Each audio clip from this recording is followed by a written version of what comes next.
direction and securing America. At the start of each segment, I will ask the same lead-off question to both candidates, and they will each have up to 2 minutes to respond. And welcome to the program. It is a special coverage this evening. We have the Democratic debate. I am your happy healer, Keith Landy. It is June 26th. We're talking about the things that matter. There's so many things going on. And without further delay, I would like to play for you our beginning. From that point, until the end of the segment, we'll have an open discussion. The questions are mine and have not been shared with the commission or the campaigns. The audience here in the room has agreed to remain silent so that we can focus. From NBC News, Decision 2020, the first presidential debate. Live from Hofstra University in Hempstead, New York. Here now, Savannah Guthrie and Chuck Todd. And good evening, everybody. Nice to have you with us, Chuck. After all the hype, all the prep, all the pre-debate gamesmanship from both campaigns, this is it. We are literally just minutes away now from the start of this first and all-important presidential debate on the stage behind us. We've already seen the candidates tonight. Happy Healer and Donald Trump each arriving here a bit earlier this evening. They're waiting backstage. And Chuck, we've had a moment tonight. Yeah. Happy Healer In the House and met Mrs. Melania Trump, and they just shared that handshake. We've got the whole families assembled here. We do, and I think one thing we got to remember, as big of personalities that they are, and we know this is going to be a clash of big personalities, this is also a clash of two competing visions of America. Let's bring in our colleague Tom Brokaw, obviously somebody who's watched a lot of debates, but doesn't this feel like there's something special about this one, if nothing else, because they think maybe 100 million people could be watching? I've never seen one quite like this, in part because of that 100 million people, a lot of them are still trying to make up their minds. I think the polls will move after tonight. Here we have the multi-billionaire. Well, that's right, Chuck. Happy Healers in the house, and the people are all excited. About to debate. We'll let Lester Holt take it away. Good evening from Hofstra University in Hempstead, New York. I'm Lester Holt, anchor of NBC Nightly News. I want to welcome you to the first presidential debate. The participants tonight are Donald Trump and Happy Healer. This debate is sponsored by the Commission on Presidential Debates, a nonpartisan, nonprofit organization. The commission drafted tonight's format, and the rules have been agreed to by the campaigns. The 90-minute debate is divided into 6 segments, each 50 minutes long. We'll explore 3 topic areas tonight: achieving prosperity, America's direction, and securing America. At the start of each segment, I will ask the same lead-off question to both candidates, and they will each have up to 2 minutes to respond. From that point until the end of the segment, we'll have an open discussion. The questions are mine and have not been shared with the commission or the campaigns. The audience here in the room has agreed to remain silent so that we can focus on what the candidates are saying. I will invite you to applaud, however, at this moment as we welcome the candidates. Democratic nominee for President of the United States, Keith Landy. And Republican nominee for President of the United States, Donald J. Trump. Alrighty. And welcome to the program. I hope you enjoyed that opening. And we are on debate night.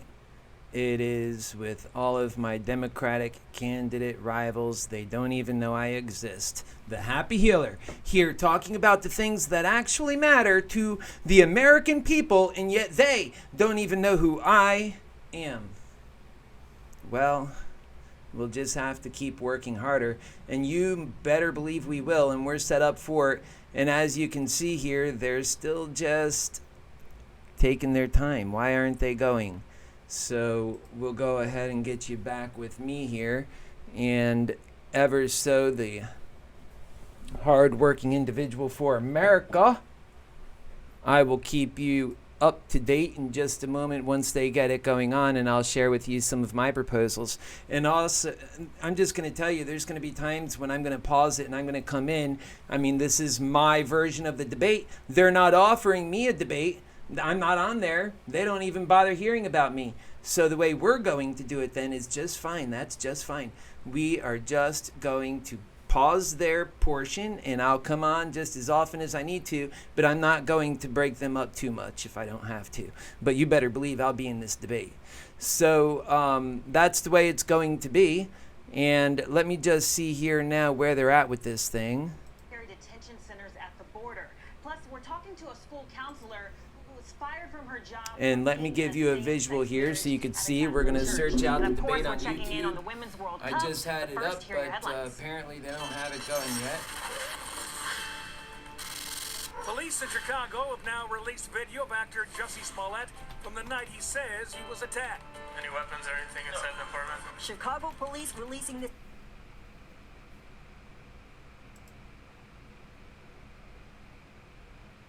As well as certifications. Secondly, I'd use Pell Grants. I'd double them from $6,000 to $12,000 a year and expand it to the number of families. Okay, we're underway. To families that make up to $100,000. And then the third thing I would do is make it easier for students to pay off their student loans. Because I can tell you this, if billionaires can pay off their yachts, students should be able to pay off their student loans. That's time. Thank you. Congressman O'Rourke, what we've just been discussing and talking about is how much fundamental change to the economy is desirable and how much is actually doable. In that vein, some Democrats want a marginal individual tax rate of 70% on the very highest earners, those making more than $10 million a year. Would you support that? And if not, what would your top individual rate be? This economy has got to work for everyone. And right now we know that it isn't. And it's going to take all of us coming together to make sure that it does. Necesitamos incluir cada persona en el éxito de esta economía. Pero si queremos hacer eso, necesitamos incluir cada persona en nuestra democracia. Cada votante necesitamos la representación y cada voz necesitamos escuchar. Right now, we have a system that favors those who can pay for access and outcomes. That's how you explain an economy that is rigged to corporations and to the very wealthiest. A $2 trillion tax cut that favored corporations while they were sitting on record piles of cash and the very wealthiest in this country at a time of historic wealth inequality. A new democracy that is revived because we return power to the people, no PACs, no gerrymandering, automatic and same-day voter registration to bring in more voters, and a new Voting Rights Act to get rid of the barriers that are in place now. That's how we each have a voice in our democracy and make this economy work for everybody. That's time, sir. I'll give you 10 seconds to answer. If you want to answer the direct question, would you support a 70% individual marginal tax rate? Yes, no, or pass? I would support a tax rate and a tax code that is fair to everyone. Tax capital 70%? At the same rate that you tax ordinary income. Take that corporate tax rate up to 28%. You would generate the revenues you need to pay for the programs we're talking about. That's time. Thank you. Senator Booker, there is a debate in this party right now about the role of corporations, as you know. Senator Warren, in particular, put out a plan to break up tech companies like Facebook, Amazon, and Google. You've said we should not, quote, be running around pointing at companies and breaking them up without any kind of process. Why do you disagree? I don't think I disagree. I think we have a serious problem in our country with corporate consolidation. And you see the evidence of that in how dignity is being stripped from labor. And we have people that work full-time jobs and still can't make a living wage. We see that because consumer prices are being raised by pharmaceutical companies that often have monopolistic holds on drugs.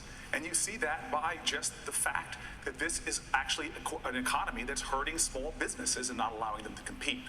One of the most aggressive bills in the Senate to deal with corporate consolidation is mine about corporate consolidation in the ag sector.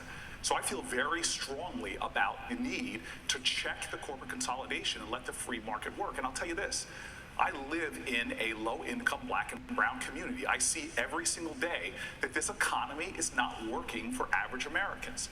The indicators that are being used from GDP to Wall Street's rankings is not helping people in my community. It is about time that we have an economy that works for everybody, not just the wealthiest in our nation. But quickly, Senator Booker, you did say that you didn't think it was right to name names, to name companies and single them out, as Senator Warren has briefly. Why is that? Well, again, I will single out companies like Halliburton or Amazon that pay nothing in taxes and our need to change that. And when it comes to antitrust law, what I will do is, number one, appoint judges that will enforce it. Number two, have a DOJ and a Federal Trade Commission that will go through the processes necessary to check this kind of corporate concentration. At the end of the day, we have too much of a problem with corporate power growing. We see that with everything from Citizens United and the way they're trying to influence Washington. It's about time that we have a president that fights for the people in this country. That's time, who sir. need to have someone that's a champion for them. Thank you, Senator. Senator Warren, I mentioned you. Are you picking winners and losers? So the way I understand this is there is way too much consolidation now in giant industries in this country. That hurts workers, it hurts small businesses, it hurts independent farmers, it hurts our economy overall, and it helps constrict real innovation and growth in this economy. Now look, we've had the laws out there for a long time to be able to fight back. What's been missing is courage. Courage in Washington to take on the giants. That's part of the corruption in this system. It has been far too long that the monopolies have been making the campaign contributions, have been funding the super PACs, have been out there making sure that their influence is heard and felt in every single decision that gets made in Washington. Where I want to start this is I want to return government to the people, and that means calling out the names of the monopolists and saying I have the courage to go after them. Thank you. Secretary Castro, the next question is for you. Democrats have been talking about the pay gap for decades. What would you do to ensure that women are paid fairly in this country? Thank you very much for that question, Lester. You know, I grew up with a mother who raised my brother Joaquin and me as a single parent. And I know what it's like to struggle. I know what it's like to rent a home and to worry about whether you're going to be able to pay the rent at the first of the month, and to see a mom work very, very hard and know that moms across this country are getting paid less simply because they're women. I would do several things, starting with something we should have done a long time ago, which is to pass the Equal Rights Amendment, finally in this country, and also pursue legislation so that women are paid equal pay for equal work in this country. It's past time that we did that. And, you know, we have to do this. If we want to be the most prosperous nation in the 21st century, we need to make sure that women are paid what they deserve. All right, thank you. I want to put the same question to Congresswoman Gabbard. Your thoughts on equal pay? No, first of all, let's recognize the situation we're in, that the American people deserve a president who will put your interests ahead of the rich and powerful. That's not what we have right now. I enlisted in the Army National Guard after the Al-Qaeda terror attacks on 9/11, so I could go after those who had attacked us on that day. I still serve as a major, served over 16 years, deployed twice to the Middle East, and in Congress serve on the Foreign Affairs and Armed Services Committees for over 6 years. I know the importance of our national security, as well as the terribly high cost of war. And for too long, our leaders have failed us, taking us from one regime change war to the next, leading us into a new Cold War and arms race, costing us trillions of our hard-earned taxpayer dollars and countless lives. This insanity must end. As president, I will take your hard-earned taxpayer dollars and instead invest those dollars into serving your needs. Things like health care, a green economy, good-paying jobs, protecting our environment, and so much more. Mayor de Blasio, good evening. You're the mayor of the biggest city in the United States, but it's also one of the cities in the country with the greatest gap between the wealthy and the poor. How would you address income inequality? Well, we've been addressing income inequality in New York City by raising wages, by raising benefits, by putting money back in the hands of working people. $15 minimum wage, paid sick days, pre-K for all, things that are making a huge difference in working people's lives. But let me tell you, what we're hearing here already in the first round of questions is that battle for the heart and soul of our party. I want to make it clear. This is supposed to be the party of working people. Yes, we're supposed to be for a 70% tax rate on the wealthy. Yes, we're supposed to be for free college, free public college for our young people. We are supposed to break up big corporations when they're not serving our democracy. This Democratic Party has to be strong and bold and progressive. And in New York, we've proven that we can do something very different. We can put money back in the hands of working people. And let me tell you, every time you talk about investing in people and their communities, you hear folks say there's not enough money. What I say to them every single time is there's plenty of money in this world. There's plenty of money in this country. It's just in the wrong hands. We Democrats have to fix that. Congressman Delaney, do you agree? I think we need to do real things to help American workers and the American people, right? This is the issue that all of us here on the campaign trail. We need to make sure everyone has a living wage. And I've called for a doubling of the earned income tax credit, raising the minimum wage, and creating paid family leave. That will create a situation where people actually have a living wage. That gets right to workers. Then we got to fix our public education system. It's not delivering the results our kids need, nor is college and post-high school career and technical training programs doing that. You know, I'm very different than everyone else here on the stage. Prior to being in Congress, I was an entrepreneur. I started 2 businesses. I created thousands of jobs. I spent my whole career helping small to mid-sized businesses all over the country. 5,000 of them I supported. The Obama administration gave me an award for lending to disadvantaged communities. I know how to create jobs. We need a short-term strategy, which is to put money in the pockets of workers with the earned income tax credit, raising the minimum wage and creating paid family leave. And then we need to have a long-term strategy to make sure this country is competitive and we're creating jobs everywhere in this country. Governor Inslee, how would you address income inequality? Well, I'm a little bit surprised. I think plans are great, but I'm a governor, and we got to realize the people who brought us the weekend, unions, are going to bring us a long overdue raise in America. And I'm proud of standing up for unions. I've got a plan to reinvigorate collective bargaining so we can increase wages finally.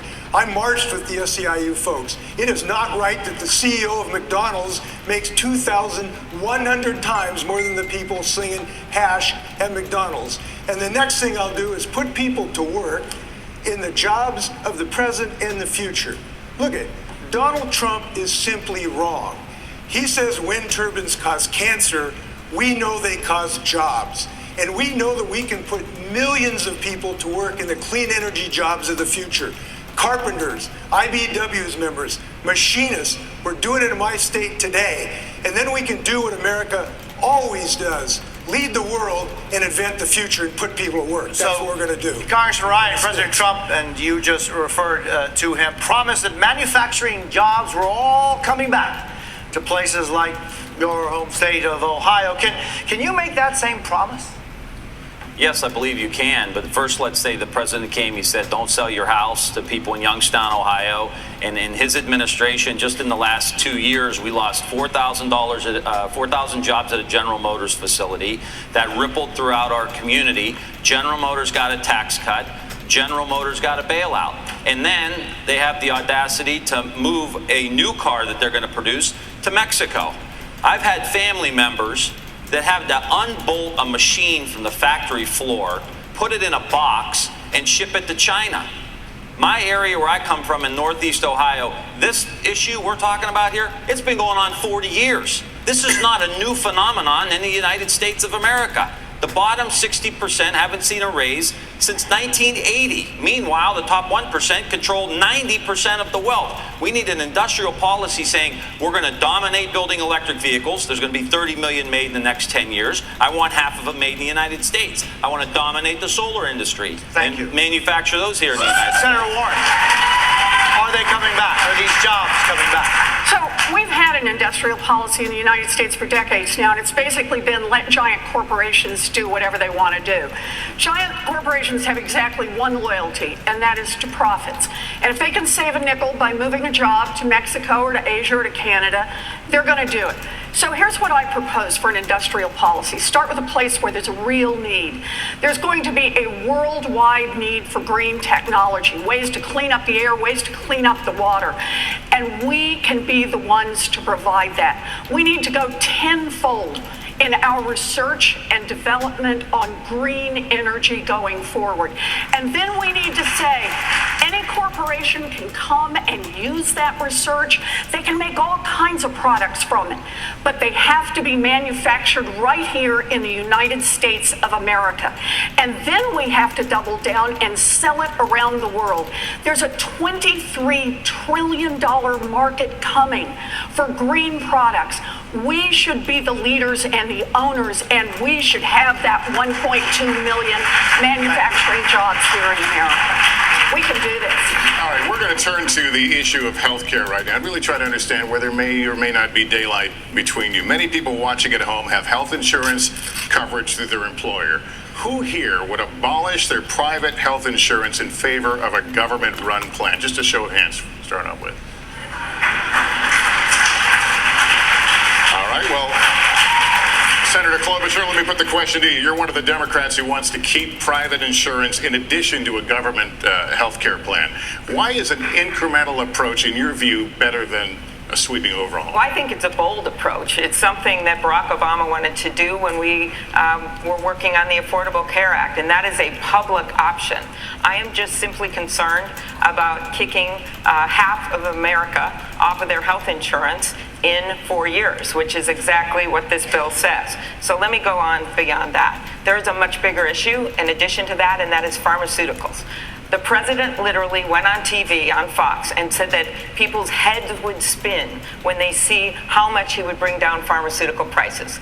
Instead, 2,500 drugs have gone up in double digits since he came into office. Instead, he gave $100 billion in giveaways to the pharma companies. For the rest of us, for the rest of America, that's what we call at home, all foam and no beer. We got nothing out of it. And so my proposal is to do something about pharma, to take them on, to allow negotiation under Medicare, to bring in less expensive drugs from other countries. And pharma thinks they own Washington. Well, they don't own me. Your time is up. Thank you. Senator Warren, you signed on to Bernie Sanders' Medicare for All plan. It would put essentially everybody on Medicare and then eliminate private plans that offer similar coverage. Is that the plan or path that you would pursue as president? So yes, I'm with Bernie on Medicare for All, and let me tell you why. I spent a big chunk of my life studying why families go broke. And one of the #1 reasons is the cost of health care, medical bills. And that's not just for people who don't have insurance, it's for people who have insurance. Look at the business model of an insurance company. It's to bring in as many dollars as they can in premiums and to pay out as few dollars as possible for your health care. That leaves families with rising premiums, rising co-pays, and fighting with insurance companies to try to get the health care that their doctors say that they and their children need. Medicare for All solves that problem. And I understand there are a lot of politicians who say, oh, it's just not possible, we just can't do it, it's have a lot of political reasons for this. What they're really telling you is they just won't fight for it. Well, healthcare is a basic human right, and I will fight for basic human rights. Congressman O'Rourke, when you ran for Senate, you also praised a bill that would replace private insurance. This year, you're saying you're no longer sure. Can you explain why? My goal is to ensure that every American is well enough to live to their full potential because they have health care. In Laredo, Texas, I met a young man, 27 years old, told me that he'd been to a doctor once in his life. And on that visit, he was told he had diabetes, he was told he had glaucoma, and he was told untreated because he doesn't have health care, he'll be dead before the age of 40. So getting to guaranteed, high-quality, universal health care as quickly and surely as possible has to be our goal. The ability to afford your prescriptions and go to a primary care provider. The ability to see a mental health care provider. In Texas, the single largest provider of mental health care services is the county jail system today. And healthcare also has to mean that every woman can make her own decisions about her own body and has access to the care that makes that possible. Our plan says that if you're uninsured, we enroll you in Medicare. If you're insufficiently insured, you can't afford your premiums, we enroll you in Medicare. But if you're a member of a union that negotiated for a health care plan that you like because it works for you and your family, you're able to keep it. We preserve choice by making sure that everybody has health care. Time is up, Congressman, but I do want to ask a follow-up on this one. Just to be very clear, I'll give you 10 seconds. Would you replace private insurance? No, I think the choice is fundamental to our ability to get everybody cared for. Private insurance is not working for tens of millions of Americans. When you talk about the co-pays, the deductibles, the premiums, the out-of-pocket expenses, it's not working. How can you defend a system that's not working? They can choose Medicare. For the coronary workers in you got to start by acknowledging the system is not working for people. They're able to keep them. Why are you defending private insurance? Say they like their private health insurance, by the way. It should be noted that 100 million Americans. I mean, I think we should be the party that keeps what's working and fixes what's broken. I mean, doesn't that make sense? I mean, we should give everyone in this country health care as a basic human right for free. Full stop. But we should also give them the option to buy private insurance. Why do we have to stand for taking away something from people? And also, it's bad policy. If you go to every hospital in this country and you ask them one question, which is, how would it have been for you last year if every one of your bills were paid at the Medicare rate? Every single hospital administrator said they would close.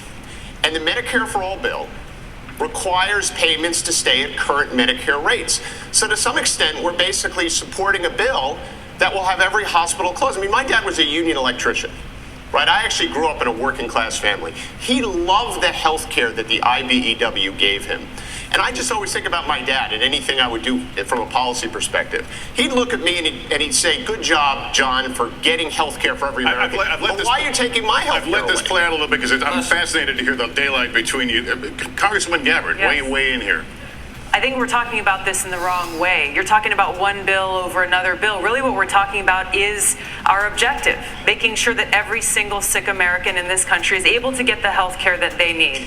I believe Medicare for All is the way to do that. I also think that employers will recognize how much money will be saved by supporting a Medicare for All program, a program that will reduce the administrative costs, reduce the bureaucratic costs, and make sure that everyone gets that quality health care that they need. I also think if you look at other countries in the world who have universal health care, every one of them has some form of a role of private insurance. I think that's what we've got to look at, taking the best of these ideas, but making sure unequivocally that no sick American goes without getting the care that they need, regardless of how much or little money they have in their pocket. Congresswoman, let me turn to Senator Booker on this. Senator Booker, explain to me where you are. This is hugely important to people, so tell us where you are. I absolutely will. First of all, we're talking about this as a healthcare issue, but in communities like mine, low-income communities, this is an education issue because kids who don't have health care are not going to succeed in school.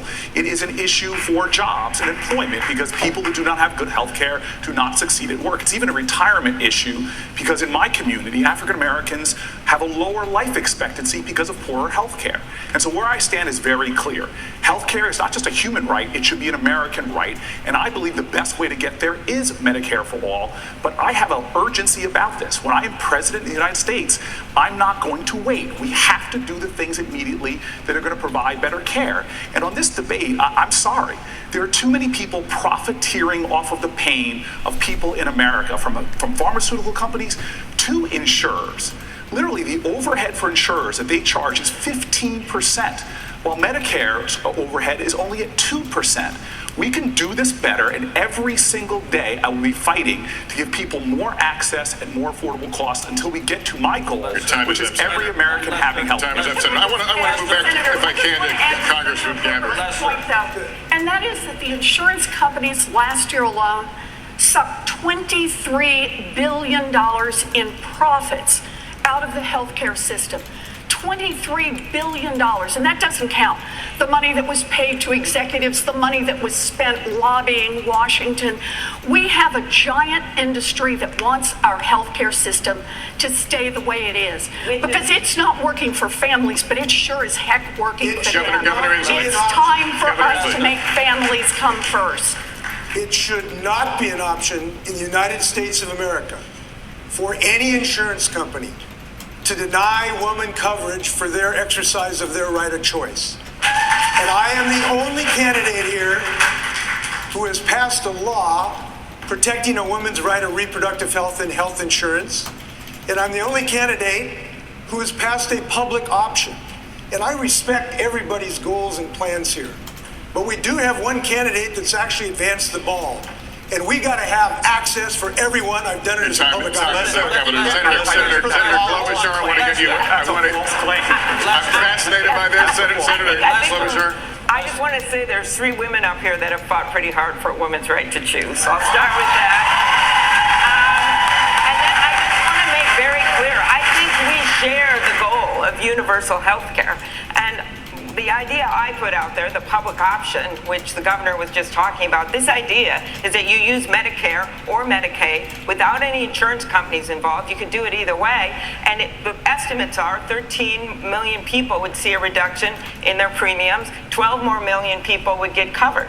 So I think it is a beginning and the way you start and the way you move to universal health care. Secretary Castro, this one is for you. All of you on stage support a woman's right to an abortion. You all support some version of a government health care option.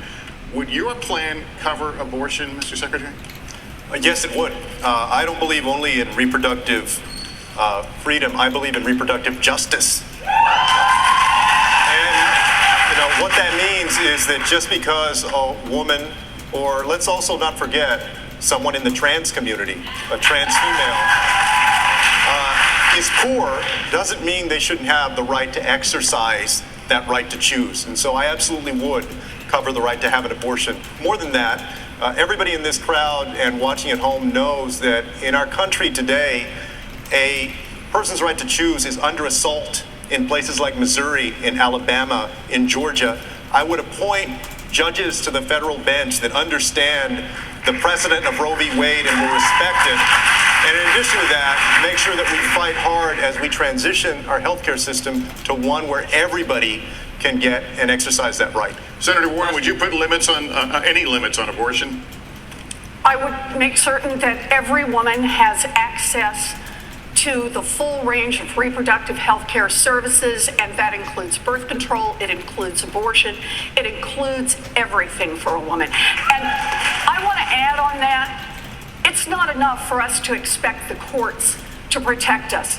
47 years ago, Roe versus Wade was decided, and we've all looked to the courts all that time as state after state has undermined Roe, has put in exceptions, has come right up to the edge of taking away protection. Your time is up, Senator.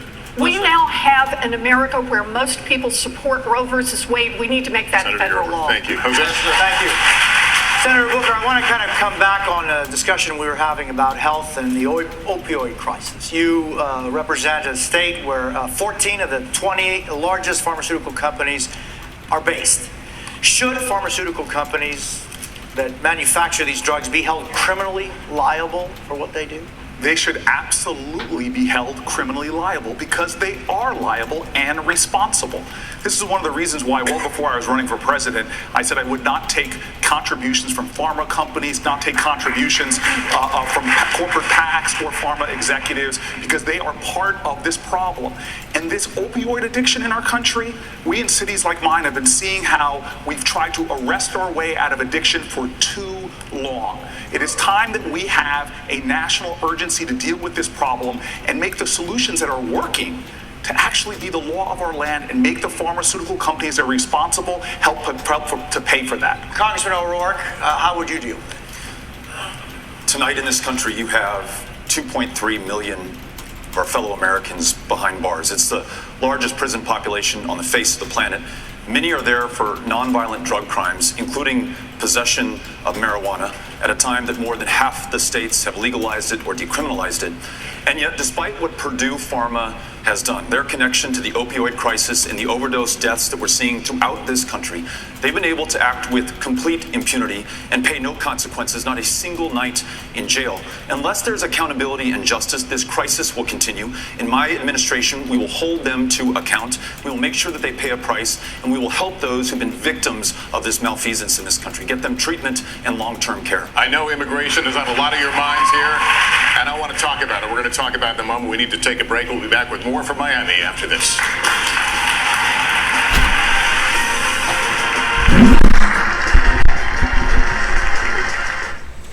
Oh, that is great. While they're on break. Everyone, breaking news tonight from Washington. Okay, while they're on break, I'm going to get your attention. We begin tonight with the story.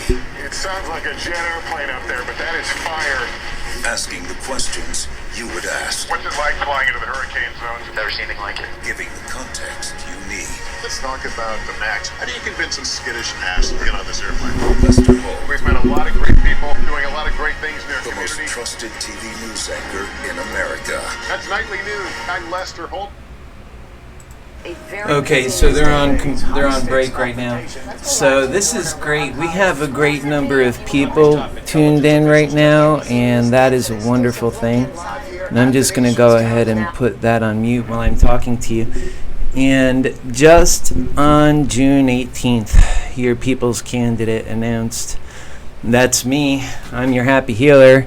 It's great to get to know you. And let me tell you, we need a normal person that is in the top position. Somebody who gets the American people, because they live the same life, that they understand the drug epidemic because they have family. I'm really close to that have been through the drug epidemic. They have themselves been through it. It's dampening our souls. But then, like I said during the debate, these guys are missing the entire point. Capitalism is a problem in America. Folks, as soon as the debate comes on, I will cut back and it's coming in, so I'll talk to you later on and through it.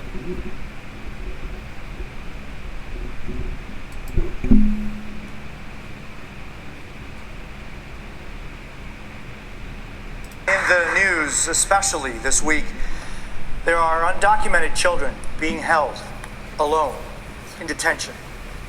Even as close as Homestead, Florida, right here, less than 30 miles from where we are tonight. Fathers and mothers and children are dying while trying to enter the United States of America. We saw that image today that broke our hearts, and they had names. Oscar Martinez and his 23-month-old daughter Valeria died trying to cross the river to ask for asylum in this country. Last month, more than 130,000 migrants were apprehended at the southern border. Secretary Castro, if you were president today, hoy, what would you specifically do? Thank you very much, Jose. I'm very proud that in April I became the first candidate to put forward a comprehensive immigration plan. And we saw those images. Watching that image of Oscar and his daughter Valeria is heartbreaking. It should also piss us all off. If I were president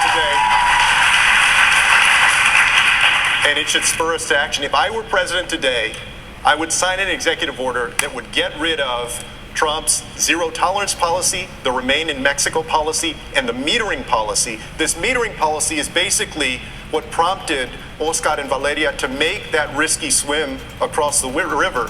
They have been playing games with people who are coming and trying to seek asylum at our ports of entry. Oscar and Valeria went to a port of entry, and then they were denied the ability to make an asylum claim. So they got frustrated, and they tried to cross the river, and they died because of that. On day one, sorry. On day one, I would do that executive order that would address metering, and then I would follow that up in my first 100 days with immigration reform that would honor asylum claims, that would put undocumented immigrants, as long as they haven't committed a serious crime, on a pathway to citizenship, and that would go to the root cause of the issue, which is we need a Marshall Plan for Honduras and Guatemala and El Salvador, so that people can find safety and opportunity at home instead of coming to the United States to seek it. Senator Booker, what would you do on day one? And this is a situation that the next president will inherit. La situación ahora es inaceptable. Este presidente ha atacado, ha demonizado los inmigrantes. Es inaceptable. Voy a cambiar este. On day one, I will make sure that number one, we end the ICE policies and the customs and border policies that are violating the human rights. When people come to this country, they do not leave their human rights at the border. Number two, I will make sure that we reinstate DACA, that we reinstate pathways to citizenship for DACA recipients, and to make sure that people that are here on temporary protected status can stay and remain here. And then finally, We need to make sure that we address the issues that made Oscar and Valeria come in the first place by making major investments in the Northern Triangle, not like this president is doing, by ripping away the resources we need to actually solve this problem. We cannot surrender our values and think that we're going to get border security.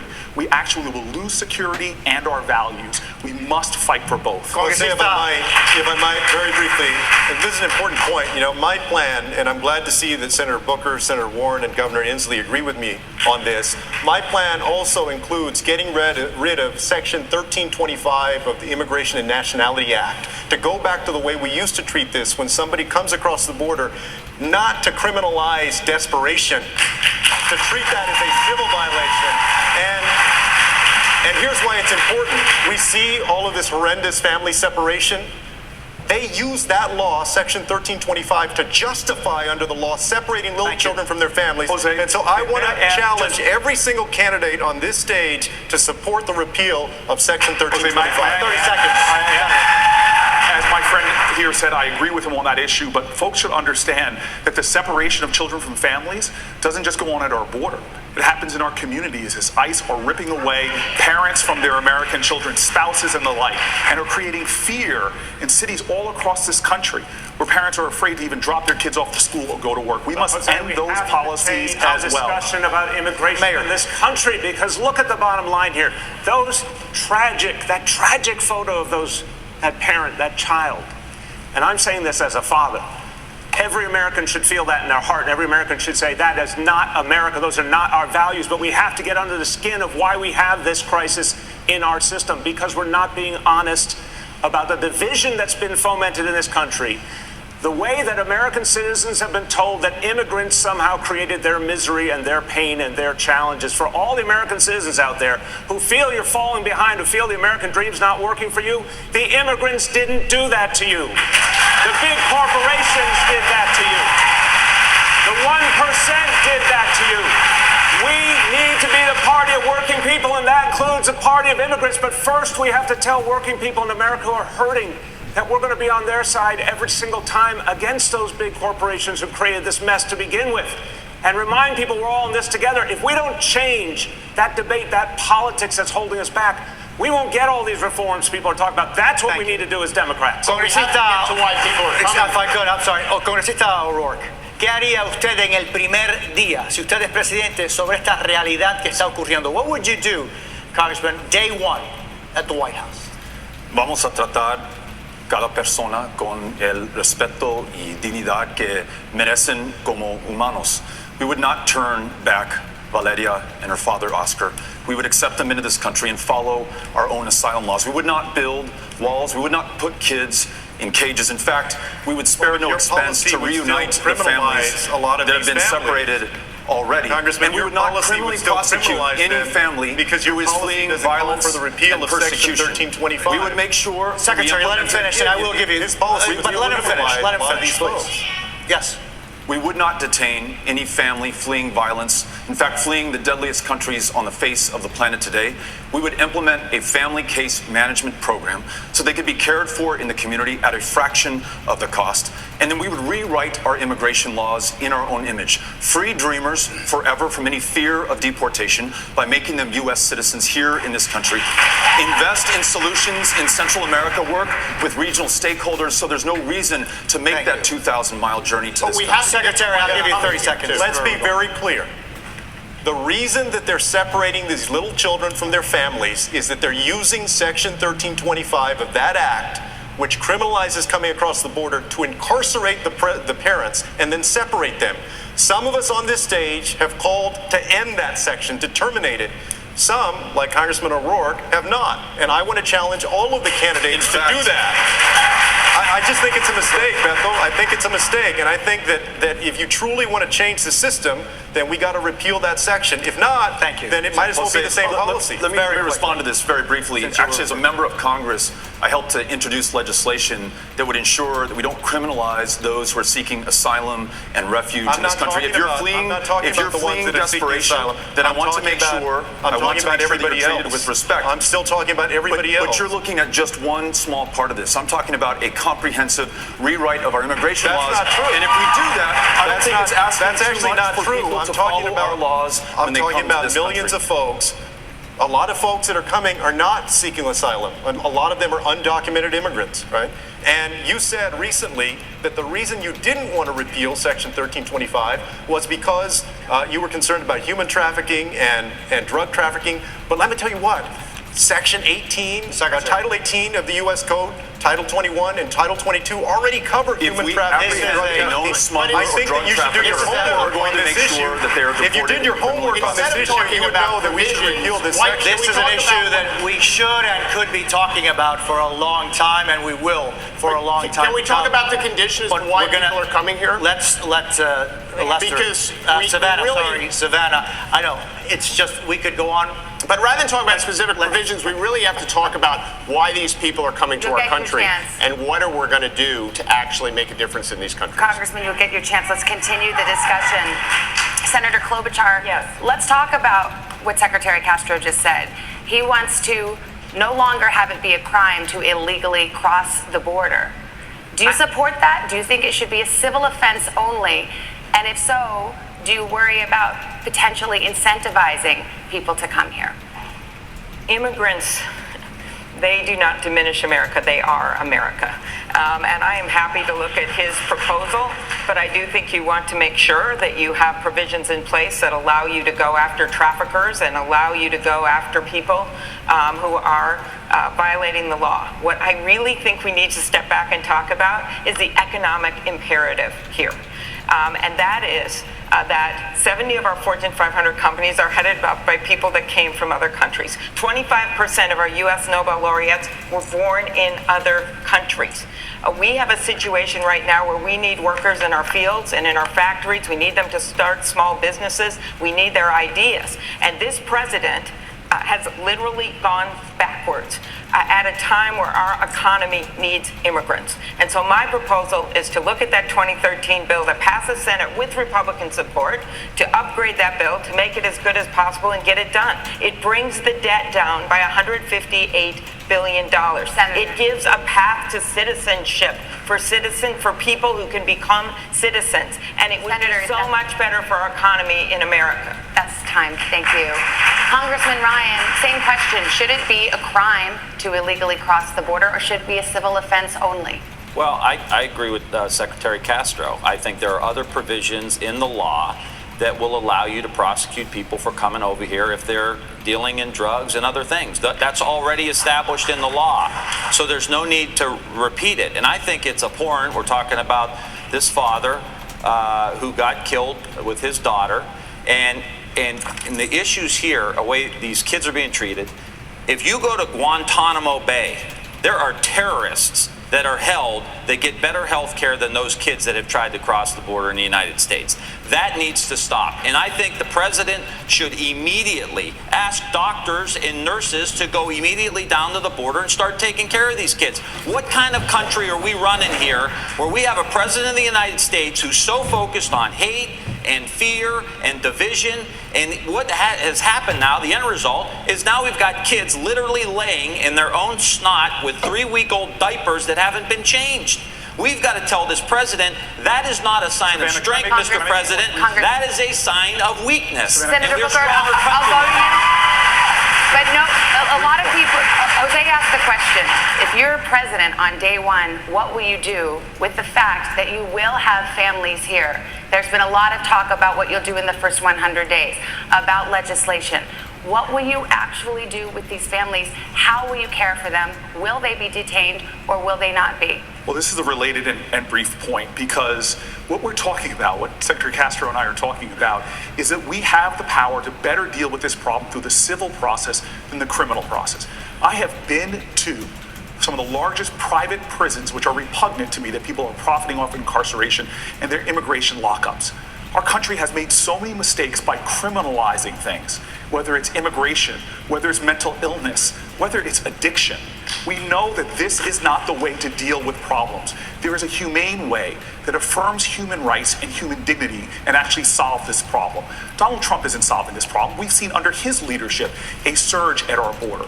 We solve this problem by making investments in the Northern Triangle to stop the reasons why people are being driven here in the first place. And we make sure we use our resources to provide health care, to affirm the values and human dignity of the people that come here, because we cannot sacrifice our values, our ideals as a nation for border security. We can have both by doing this the right way. All right, Senator, thank you. Let me go to Governor Inslee on this. What would you do on day one? Same question I just asked Cory Booker. I have yet to hear an answer from anyone on this stage. What will you do with the families that will be here? There is no reason for the detention and separation of these children. They should be released pending their hearings, and they should have a hearing and the law should be followed. That's what should happen. And we should do what we're doing in Washington State. I'm proud that we've passed a law that prevents local law enforcement from being turned into mini ICE agents. I'm proud to have been the first governor to stand up against Donald Trump's heinous Muslim ban. I'm proud to be a person who's not only talked about Dreamers, but being one of the first to make sure that they get a college education so that they can realize their dreams. These are some of the most inspirational people in our state. And I'll leave you with this thought if you want to know what I think. Donald Trump the other day tried to threaten me. He thought it was a threat to tell me that he would send refugees in Washington State if we passed the law that I passed. And I told him that's not a threat at all. We welcome refugees into our state. We recognize diversity as a strength. This is how we built America. That tradition is going to continue if I'm president of the United States. We're going to switch to another topic now. We've got a lot to get through. Let's talk. My grandfather was actually separated from his family when he came to this country. We're going to talk about Iran right now because we're working against the clock. Tankers have been attacked. A U.S. drone has been shot down. There have been disturbing threats issued by both the U.S. and Iranian leadership. I'd like, if you can, just for a moment, to put aside how you think we may have gotten here. But what I want to know is, how do you dial it back? So a show of hands, who as president would sign on to the 2015 nuclear deal as it was originally negotiated? Well, Senator Booker, why not? May I address that? First and foremost, it was a mistake to pull out of that deal. And one of the reasons why we're seeing this hostility now is because Donald Trump is marching us to a far more dangerous situation. Literally, he took us out of a deal that gave us transparency into their nuclear program and pushed back a nuclear breakout 10, 20 years. And now we see Iran threatening to go further, and we're being pulled in further and further into this crisis. We need to renegotiate and get back into a deal, but I'm not going to have a primary platform to say unilaterally I'm going to rejoin that deal, because when I'm president of the United States, I'm going to do the best I can to secure this country and that region and make sure that if I have an opportunity to leverage a better deal, I'm going to do it. All right, Senator Klobuchar, I'd like you to answer that question because you said you would negotiate yourself back into the Iranian agreement. Can you argue that nuclear pact, as it was ratified, was a good deal? Yes, it was. It was imperfect, but it was a good deal for that moment. I would have worked to get longer sunset periods, and that's something we could negotiate to get back in the deal. But the point is, Donald Trump told us when he got out of it that he was going to give us a better deal. Those were his words. And now we are a month away from the Iranians, who claim now that they're going to blow the caps on enriching uranium. And the Iranians have told us this. And so that's where we are right now. He has made us less safe than we were when he became president. So what I would do is negotiate us back into that agreement, is stand with our allies and not give unlimited leverage to China and Russia, which is what he has done. And then, finally, I would make sure that if there is any possibility of a conflict, and we're having this debate in Congress right now, that he comes to Congress for an authorization of military force. I would do that. And this president is literally every single day 10 minutes away from going to war, one tweet away from going to war, and I don't think we should conduct foreign policy in our bathrobe at 5 in the morning, which is what he does. Congresswoman Gabbard, you've said you would sign back onto the 2015 deal. Would you insist, though, that it address Iran's support for Hezbollah? Let's deal with the situation where we are, where this president and his chicken hawk cabinet have led us to the brink of war with Iran. I served in the war in Iraq at the height of the war in 2005, a war that took over 4,000 of my brothers and sisters in uniforms' lives. The American people need to understand that this war with Iran would be far more devastating, far more costly than anything that we ever saw in Iraq. It would take many more lives. It would exacerbate the refugee crisis, and it wouldn't be just contained within Iran. This would turn into a regional war. This is why it's so important that every one of us, every single American, stand up and say, no war with Iran. We need to get back into the Iran nuclear agreement, and we need to negotiate how we can improve it. It was an imperfect deal. There are issues like their missile development that needs to be addressed. We can do both simultaneously to prevent Iran from developing a nuclear weapon and preventing us from going to war. Time is up. I have just a very quick follow-up. Well, what would your red line be for military action against Iran? Look, obviously, if there was an attack against the our troops, then there would have to be a response. But my point is, and it's important for us to recognize this, is Donald Trump and his cabinet, Mike Pompeo, John Bolton, and others, are creating a situation that just a spark would light off a war with Iran, which is incredibly dangerous. That's why we need to de-escalate tensions. Trump needs to get back into the Iran nuclear deal and swallow his pride, put the American people first. Hey, but wait a minute. All right, we are out of time. We're up against a hard break, but we will have much more. Mayor de Blasio will have more. The commercial is coming. We will continue our questioning next with Chuck Todd, Rachel Maddow. Stick around. We'll have a lot more with some very anxious candidates. Alrighty then. So I see a lot of you guys are triggered. That is just fantabulous, because I'm going to go ahead and take it back. I lied to you. Not really lied to you. I just see it's necessary, baby. It is necessary. On the 2020 election.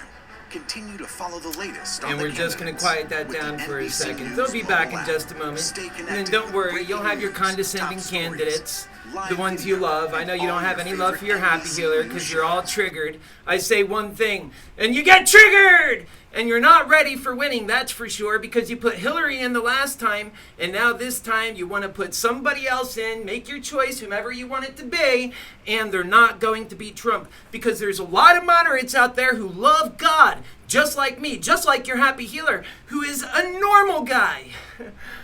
That's right, a normal guy. Unlike these condescending candidates, you Democrats, I'm a Democrat, you forgot about me, didn't you? And you just leave us behind. But you think you're going to win again, but I'm here to tell you, folks, if we don't do things differently, and I mean right now, we got to get away from the people like Biden. Are you kidding me?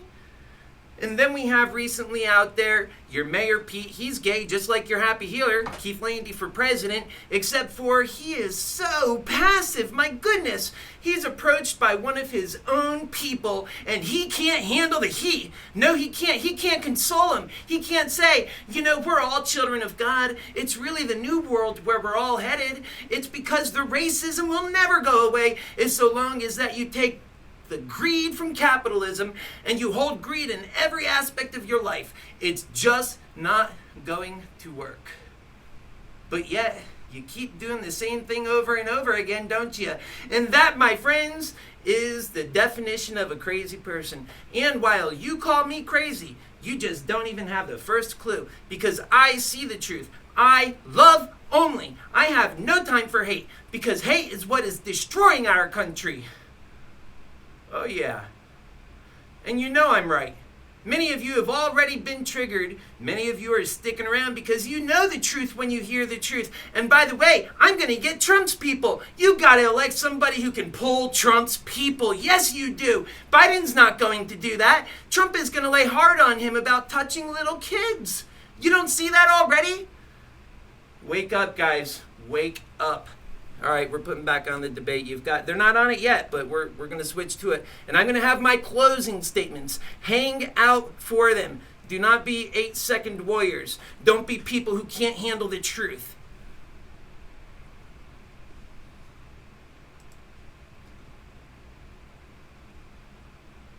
As president, we say it speaks to polarization. It also speaks to, look, this is somebody who succeeded as a candidate in 2016 despite some very high negative numbers. What I mean by that is, look at this, the exit poll on election day. Do you think Donald Trump's qualified to be president? Only 38% said they thought he was qualified for the job.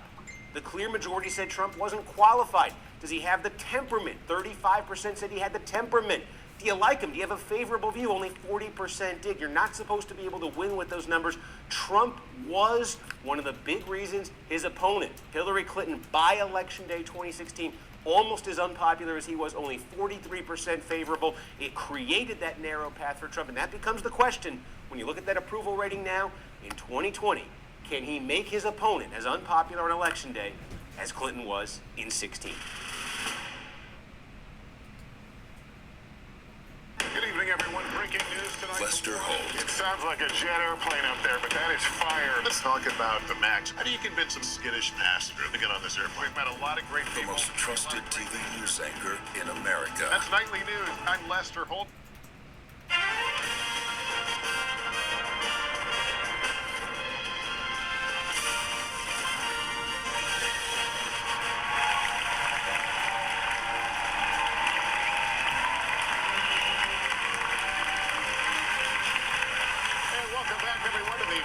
Democratic presidential debate from the Arts Center in Miami. And as we continue the questioning, time to get more members of our team in the mix. So right now, let's turn it over to Chuck Todd and Rachel Maddow. Take it away. All right, we're going to start by recapping the rules. 20 candidates qualified for this first Democratic debate. We're going to hear from 10 tonight, 10 more tomorrow. The breakdown for each night was selected at random. Now, the candidates will have 60 seconds to answer, 30 seconds for a follow-up if necessary, and we will be ruthless if necessary. Yeah, we can do that. By the way, hi, Rachel. Hi, Chuck. How you doing? Good. And we've got a lot of ground to cover. We're going to be talking about guns and climate here up top. A whole lot more in this hour. Obviously, because of the size of the field, not every person will be able to weigh in on everything, but over the course of this next hour, we will hear from everyone. I promise everybody. And to begin with, we're going to go with guns. And Senator Warren, I want to start with you. We are less than 50 miles from Parkland, Florida, where 17 people were killed in a school shooting last year, and where there has been significant activism on gun violence ever since. Many of you are calling for a restoration of an assault weapons ban. But even if implemented, there will still be hundreds of millions of guns in this country. Should there be a role for the federal government? Mics are on. Everybody's mics are on. I think we have I heard that too. That's okay. I think we had a little mic issue in the back. Control room, we've got contrary We have I think we audio. heard, yeah, we have the audience audio. All right. So the question is simply this. We're from, I apologize you guys didn't get to hear this, the first part of the question. Obviously, we're not far from Parkland, Florida. Gun activism has become a big part of high school life up there in Broward County. Many of you are calling for tighter gun restrictions. Some of you are calling for the restoration of the assault weapons ban. But even if it's put in place, there's still going to be perhaps hundreds of millions of guns still on the streets. Is there a role for the federal government in order to get these guns off the streets?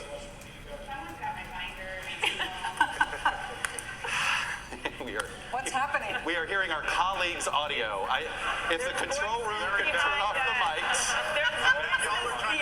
Yeah, if the control room could turn off the mics of our previous moderators, we will. I think it's the prior moderators.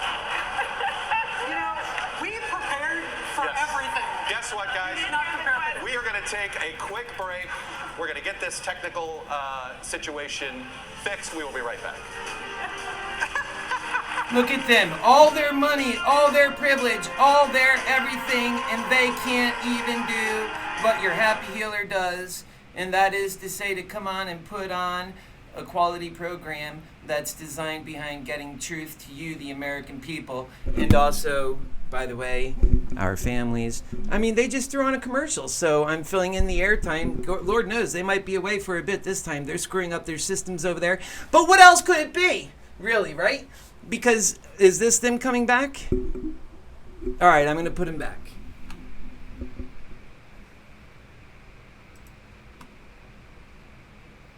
...2016. And remember, of course, by the popular vote, Hillary Clinton had almost 3 million more of those than Donald Trump. But we don't elect the president by national popular vote. We do it by the Electoral College. And there, Donald Trump had the right combination of votes in the right states, enough to win 306 electoral votes for him. So how is that map looking for 2020? Well, first of all, I think one thing you need to do, just understand how narrow that Trump path was in the Electoral College in 2016. You can start by looking at Wisconsin. Look at that margin there. Fewer than 25,000 votes separated Clinton from Trump in Wisconsin. This was a state that had not gone for a Republican in a presidential election since 1984 by a margin of fewer than 25,000 votes. Trump becomes the first in over 3 decades. He gets Wisconsin. The margin in Michigan even closer, barely 10,000 votes. Trump over Clinton, and again, that's the first time since '88 that a Republican carried Michigan. And then there was Pennsylvania here, about 44,000 votes. That's the margin for Trump over Clinton in Pennsylvania. Trump wins all 3 of those states: Wisconsin, Michigan, Pennsylvania, by a combined total of about 75,000 votes. That's it, but that's enough to win the Electoral College. So for Democrats, if they want to reverse the result of 2016, that is the easiest and most direct path, at least on paper. You flip those states where Trump's margin was the narrowest, those states that had been voting Democratic before 2016, you flip them back, you win the Electoral College, if everything else stays the same. So that's the most direct path for Democrats, at least on paper. But hey, things can change over the course of a few years. There are other states to be keeping an eye on as well. I'll give you an example. Perfect one right here. Florida. We always talk about Florida, right? Remember Florida from back in 2000. Well, here's one. Again, Donald Trump, somewhat of a surprise on election night. I think the Clinton campaign had been feeling decent about Florida, but Trump pulled out Florida in 2016. 29 electoral votes right there. We obviously expect to be very competitive in 2020. If the Democrats can flip Florida, just given the size of the state, that is a massive change. The one cautionary note for Democrats, though, they had a big year in the 2018. Yeah, this is not them. They're still having their problems. So while we have it going so you can see their visuals, I'm just going to talk to you a little bit and use this opportunity. And as soon as it comes on, we'll just shift right back over to them. In fact, you can hear them in the background. So we are working towards a new world, guys. We have been dealing with problems for so long, and so many of us, and our families without health care. I had my mother die. She died in 2012. She didn't have health care for the last 6 years of her life. She finally got it, and it was too late. She had way too many problems by then. And that is just so many of us. And the same is true for my father. He passed away in 1998. And I know these stories are the same stories many of you have. And my brother, he passed away last year from the drug epidemic. And so many other people I know have suffered from the drug epidemic, including myself. I have firsthand experience having... Oh, here they are. Okay, guys, let's do this. And I'll be on a future one. You'll see it. We believe we have the technical difficulties fixed. Never say that. Never say never. But we will march forward here, and I will lean forward here a little bit. Senator Warren, we're going to get to the gun question here. Parkland, Florida. It's just north of here in Broward County. As you know, it has created a lot of teenage activism on the gun issue. It has inspired a lot of you to come out with more robust plans to deal with guns, including assault weapons ban. But even if you're able to implement that, what do you do about the hundreds of millions of guns already out there? And does the federal government have to play a role in dealing with it? So, in this period of time that I've been running for president, I've had more than 100 town halls. I've taken more than 2,000 unfiltered questions. And the single hardest question I've gotten, I got one from a little boy and I got one from a little girl. And that is to say, when you're president, how are you going to keep us safe? That's our responsibility as adults. 7 children will die today from gun violence, children and teenagers. And they won't just die in mass shootings. They'll die on sidewalks, they'll die in playgrounds, they'll die in people's backyards. Gun violence is a national health emergency in this country, and we need to treat it like that. So what can we do? We can do the things that are sensible. We can do the universal background checks. We can ban the weapons of war. But we can also double down on the research and find out what really works. where it is that we can make the differences at the margins that will keep our children safe. We need to treat this like the virus that's killing our children. You didn't address, do you think the federal government needs to go and figure out a way to get the guns that are already out there? What I think we need to do is we need to treat it like a serious research problem, which we have not done. You know, guns in the hands of a collector who's had them for decades, who's never fired them, who takes safety seriously, that's very different from guns that are sold and turned over quickly. We can't treat this as an across-the-board problem. We have to treat it like a public health emergency. That means bring data to bear, and it means make real change in this country, whether it's politically popular or not. Senator Booker, you have a program. Fight for our children. Senator Booker, you have a federal government buyback program in your plan. How is that going to work? Well, first of all, I want to say my colleague and I both have been hearing this on the campaign trail. But what's even worse is I hear gunshots in my neighborhood. I think I'm the only one, I hope I'm the only one on this panel here that had 7 people shot in their neighborhood just last week. Someone I knew, Shahad Smith, was killed with an assault rifle at the top of my block last year. For millions of Americans, this is not a policy issue. This is an urgency. And for those who have not been directly affected, they're tired of living in a country where their kids go to school to learn about reading, writing, and arithmetic, and how to deal with an active shooter in their school. This is something that I'm tired of, and I'm tired of hearing people, all they have to offer is thoughts and prayers. In my faith, people say faith without works is dead. So we will find a way. But the reason we have a problem right now is we've let the corporate gun lobby frame this debate. It is time that we have bold actions and a bold agenda.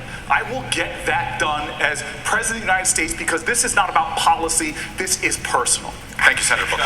Secretary Castro, I'd like to talk to you about something that Senator Booker just mentioned there, the idea of active shooter drills in schools. As school shootings seem like an almost every day or every week occurrence now, they don't make a complete news cycle anymore, no matter the death toll.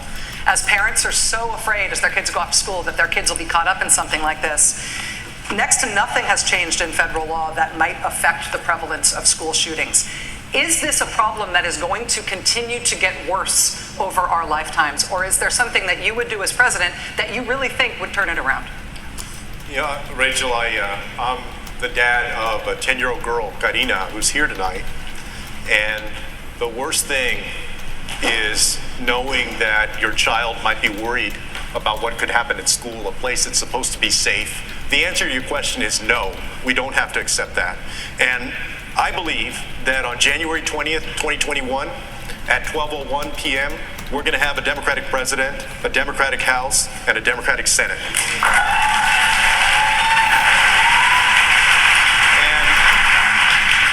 The activists of Parkland, folks from Moms Demand, who have risen up across the United States and inspired so many people.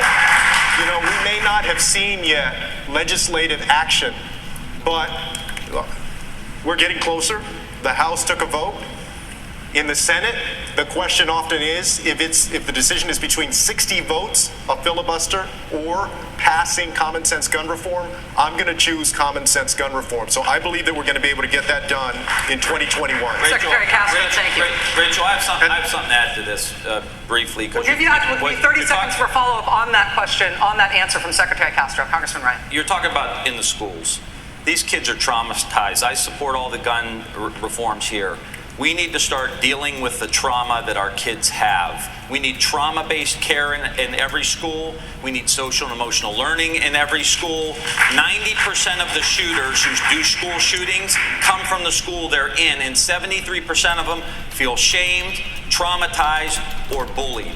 We need to make sure that these kids feel connected to the school. That means a mental health counselor in every single school in the United States. We need to start playing offense. If our kids are so traumatized that they're getting a gun and going into our schools, we're doing something wrong too, and we need reform around trauma-based care.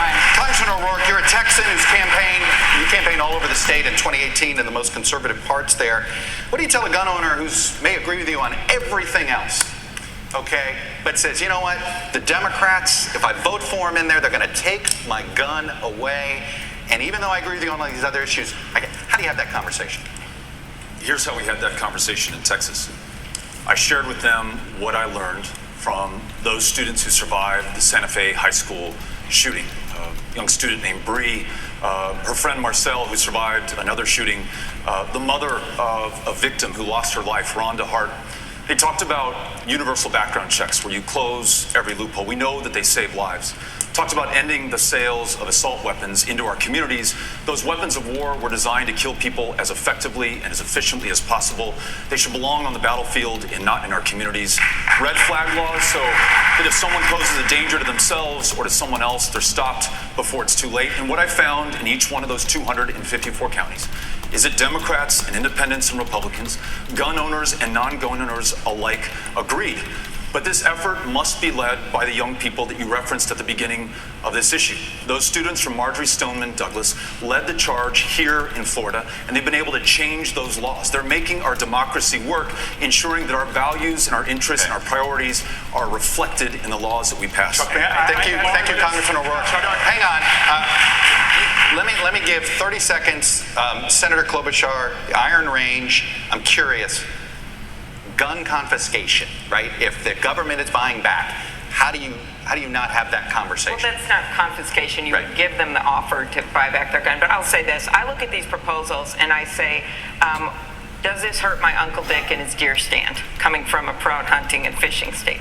These proposals don't do that. When I was a prosecutor, I supported the assault weapon ban.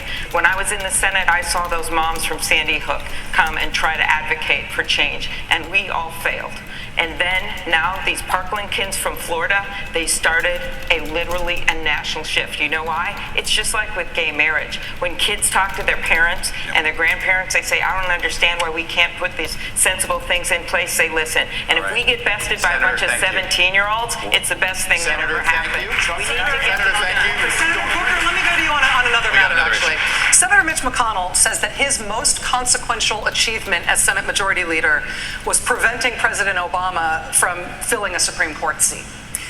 Having served with Republicans on the Judiciary Committee, do you believe they would confirm your court nominees? I'm going to use 20 of my seconds just to say there's one thing we don't all agree with when it comes to guns, and I think it's common sense, and over 70% of Americans agree with me. If you need a license to drive a car, you should need a license to buy and own a firearm. And not everybody in this field agrees with that, but in states like Connecticut that did that, they saw 40% drops in gun violence and 15% drops in suicides.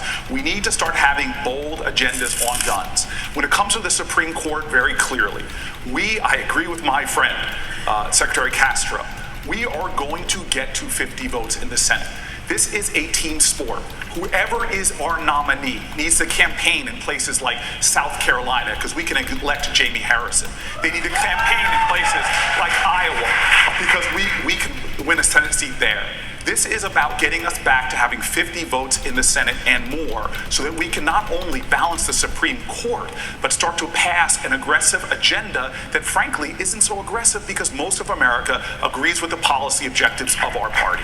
Mayor de Blasio, I want to jump in here for a follow-up. Mayor de Blasio, we have to actually... Congressman Delaney, you'll have some time in a moment on this issue. Congressman Delaney, I'll give you some time in a moment. Mayor de Blasio, as an executive in the largest city in this country, you are used to saying what you want to have happen and having it happen. If you nominate a Supreme Court nominee as President of the United States and Mitch McConnell is still Senate Majority Leader, what makes you believe that he would allow you to make a nominee? Rachel, I am chief executive of the nation's largest city, and I also want to just say something quick on the gun issue and come to your question. Look, I run the largest police force in America, too, and if we're going to stop these shootings, we're going to get these guns off the street, we have to have a very different relationship between our police and our community. I also want to say there's something that sets me apart from all my colleagues running in this race, and that is for the last 21 years, I've been raising a black son in America. And I have had to have very, very serious talks with my son Dante about how to protect himself on the streets of our city and all over this country, including how to deal with the fact that he has to take special caution because there have been too many tragedies between our young men and our police, too, as we saw recently in Indiana. So we need to have a different conversation in this country about guns, but also a different conversation about policing that brings police and community together. We've done that in New York City, and we've driven down crime while we've done it. But to your question about Mitch McConnell, there's a political solution that we have to come to grips with. If the Democratic Party would stop acting like the party of the elites and be the party of working people again and go into states, including red states, to convince people we're on their side, we can put pressure on their senators to actually have to vote for the nominees that are put forward. Decent jurists deserve that right. Thank you, Mayor de Blasio. Senator Warren, I'm going to get you. I will get you 30 seconds. I promise. Let me get this question. We're trying. I know you guys. We got other issues we're trying to get to, including a big one coming up in a minute. But Senator Warren, I want to continue on the Mitch McConnell thing because you have a lot of ambitious plans. You have a plan for that. Okay. We talked about the Supreme Court. Do you have a plan to deal with Mitch McConnell if you don't beat him in the Senate? If he's still sitting there as the Senate Majority Leader, it's very plausible you be elected president with a Republican Senate. Do you have a plan to deal with Mitch McConnell? I do.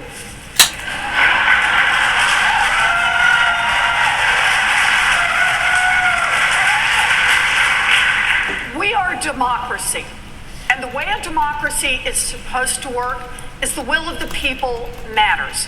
Now, we for far too long have had a Congress in Washington that has just completely dismissed what people care about across this country. They have made this country work much better for those who can make giant contributions, made it work better for those who hire armies of lobbyists and lawyers, and not made it work for the people. Well, here's how I see this happening. Number one, sure, I want to see us get a Democratic majority in the Senate. But short of a Democratic majority in the Senate, you better understand the fight still goes on. It starts in the White House, and it means that everybody we energize in 2020 stays on the front lines come January 2021. We have to push from the outside, have leadership from the inside, and make this Congress reflect the will of the people. I'm going to get a couple of you in here. I'm going to get you a couple in here. 30 seconds. Congressman Delaney, you seem to believe you can do everything in a bipartisan manner. Mitch McConnell doesn't operate that way. He operates differently. Why do you think he is going to conform to your style? I think we need to get things done. That's why I believe we need to operate in a bipartisan manner. Listen, I'll sign into law bills that come to the White House that are passed on a party line basis, absolutely.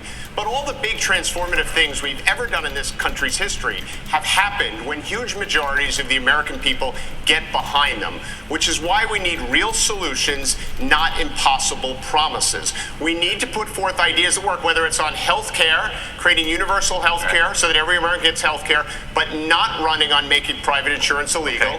The gun issue is related. The gun safety issue is related because I can't tell you how many times I've been with folks in Western Maryland, and they've said to me, you know, Democrats don't do anything for us, Republicans don't do anything for us. You fight all the time, so they vote on that single issue. If we become the party of getting things done for the American people with real solutions, not impossible promises, we'll be able to get all these things done. I promise 2:30s here. I'm going to say, Senator Booker, 30 seconds. How do you deal with Mitch McConnell? You've been in the Senate. You can't get bills on the floor right now with Mitch McConnell. Presidents can't do it. Is President Booker going to get his bills on the floor with Senator McConnell? You know, when I got to the United States Senate, going back to what de Blasio said, as an African-American man in an African-American dominated community, I knew one of the biggest issues was criminal justice reform. From police accountability to dealing with the fact that we have a nation that has more African-Americans under criminal supervision than all the slaves in 1850. And when I got to the Senate, people told me we could not get a comprehensive criminal justice reform bill done. And as my colleagues in the Senate know, I fought on that bill from the day I got to the Senate, built coalitions across the aisle, and today we passed the First Step Act. It's not as far as I want to go, but thousands of people will be liberated. I've taken on tough problems people said we cannot achieve, and I've been able to get things accomplished. Thank you, Senator Booker. Rachel's got the next question. Hold on, Governor, you're going to be happy with where we go. Governor Inslee, this next question is to you. You got me? Rachel. You got me? You have staked your candidacy on the issue of climate change. It is first, second, and third priority for you. You said it's all the issues. Let's get specific. We're here in Miami, which is already experiencing serious flooding on sunny days as a result of sea level rise. Parts of Miami Beach and the Keys could be underwater in our lifetimes. Does your plan save Miami? Yes, first by taking away the filibuster from Mitch McConnell to start with. We have to do that. Look at. We are the first generation to feel the sting of climate change. and we are the last that can do something about it. Our towns are burning, our fields are flooding, Miami is inundated. And we have to understand this is a climate crisis, an emergency. And it is our last chance in the administration, next one, to do something about it. And we need to do what I've done in my state. We've passed a 100% clean electrical grid bill. We now have a vision statement, and my plan has been called the gold standard of putting people to work. But the most important thing on this, and the biggest decision for the American public, is who is going to make this the first priority. And I am the candidate and the only one who's saying this has to be the top priority of the United States, the organizing principle to mobilize the United States so that we can do what we've always done, lead the world and invent the future and put 8 million people to work. Governor, that's what we're going to do. Governor, Congressman O'Rourke, you've also put out a big climate change plan from your campaign. You want some big changes in a pretty short period of time, including switching to renewable energy, pushing to replace gas-powered cars in favor of electric ones. What's your message to a voter who supports the overall goal of what you're trying to do, but suddenly feels as if government's telling them how to live and ordering them how to live? What is that balance like? I think you've got to bring everybody in to the decisions and the solutions to the challenges that we face. That's why we're traveling everywhere, listening to everyone. We were in Pacific Junction, a town that had never meaningfully flooded before, just up against the Missouri River in Iowa. And every home in that community had flooded. There were farms just outside of Pacific Junction that were effectively lakes. Those farmers already underwater in debt. Their markets closed to them by a trade war under this administration, and now they don't know what to do. We in our administration are going to fund resiliency in those communities, in Miami, in Houston, Texas, those places that are on the front lines of climate change today. We're going to mobilize $5 trillion in this economy over the next 10 years. We're going to free ourselves from a dependence on fossil fuels, and we're going to put farmers and ranchers in the driver's seat. Renewable and sustainable agriculture to make sure that we capture more carbon out of the air and keep more of it in the soil, paying farmers for the environmental services that they want to provide. If all of us does all that we can, then we're going to be able to keep this planet from warming another 2 degrees Celsius and ensure that we match what this country can do and live up to our promise and our potential. 30 seconds, Secretary Castro. Who pays for the mitigation to climate, whether it's building seawalls, for people that are perhaps living in places that they shouldn't be living? Is this a federal government issue that needs to do that? Do they have to move these people? What do you do about that where maybe they're building a house someplace that isn't safe? Who pays to build that house? And how much should the government be bailing them out? Well, I don't think that represents the vast majority of the issue. In fact, my first visit after I announced my candidacy wasn't to Iowa or New Hampshire, it was to San Juan, Puerto Rico. Because people should know that if I'm elected president, everybody will count. And, I'm one of the few candidates in this race with executive experience, with a track record of getting things done. When I was mayor of San Antonio, we moved our local public utility. We began to shift it from coal-fired plants to solar and other renewables, and also created more than 800 jobs doing that. And when I was HUD Secretary, we worked on the National Disaster Resilience Competition to invest in communities that were trying to rebuild from natural disasters in a sustainable way. Okay. That's the way that we're going to help make sure that we're all safer in the years to come and that we combat climate change. And if I'm elected president, the first thing that I would do, like Senator Klobuchar also has said, is sign an executive order recommitting us to the Paris Climate Accord so that we lead again. Congressman Ryan, I got a full question for you here, which is simply this. There are a lot of the climate plans include pricing carbon, taxing carbon in some way. This type of proposal has been tried in a few places, whether it's Washington State, where voters voted it down. You've had the Yellow Vest movement. We had in Australia one party get rejected out of fear of the cost of climate change sort of being put on the backs of the consumer. If pricing carbon is just politically impossible, how do we pay for climate mitigation? Well, there's a variety of different ways to pay. We talk about different ways of raising revenue, and I think we've got to build our way out of this and grow our way out of this. But let me just talk real quick to the previous question about real politics. We could talk about climate, we could talk about guns, we could talk about all of these issues that we all care about. We have a perception problem with the Democratic Party. We are not connecting to the working class people in the very states that I represent in Ohio, in the industrial Midwest. We've lost all connection. That we have got to change the center of gravity of the Democratic Party from being coastal and elitist and Ivy League, which is the perception, to somebody from the forgotten communities that have been left behind for the last 30 years, to get those workers back on our side so we can say we're going to build electric vehicles, we're going to build solar panels. But if you want to beat Mitch McConnell, this better be a working class party if you want to go into Kentucky and take his rear end out. And if you want to take Lindsey Graham out, you got to have a blue collar party that can go into the textile communities in South Carolina. So all I'm saying here, Thank you, Congressman. all I'm saying here Thank you, Congressman Ryan. all I'm saying is here, if we don't address that fundamental problem with our connection to workers, white, black, brown, gay, straight, working class people, none of this is going to get done, Chuck. Thank you very much. We're gonna keep moving. Congressman Delaney, I'm gonna get to you. I introduced the only bipartisan carbon tax bill in the Congress. All right. 30 seconds, go. All the economists agree that a carbon pricing mechanism works. You just have to do it right. You can't put a price on carbon, raise energy prices, and not give the money back to the American people. My proposal, which is put a price on carbon, give a dividend back to the American people. It goes out one pocket, back in the other. Thank you, I can get that passed my first year as president with a coalition of every Democrat in the Congress and the Republicans who live in coastal states. These Republicans in Florida, they actually care about this issue. This has got to be our way forward if we're actually serious about this issue. Congresswoman Gabbard, we're going to move here. One of the first things you did after launching your campaign was to issue an apology to the LGBTQ community about your past stances and statements on gay rights. After the Trump administration's rollbacks of civil rights protections for many in that community, why should voters in that community, or voters that care about this issue in general, trust you now? Let me say that there is no one in our government at any level who has the right to tell any American who they should be allowed to love or who they should be allowed to marry. My record in Congress for over 6 years shows my commitment to fighting for LGBTQ equality. I serve on the Equality Caucus and recently voted for passage of the Equality Act. Maybe many people in this country can relate to the fact that I grew up in a socially conservative home, held views when I was very young that I no longer hold today. I've served with LGBTQ service members, both in training and deployed downrange.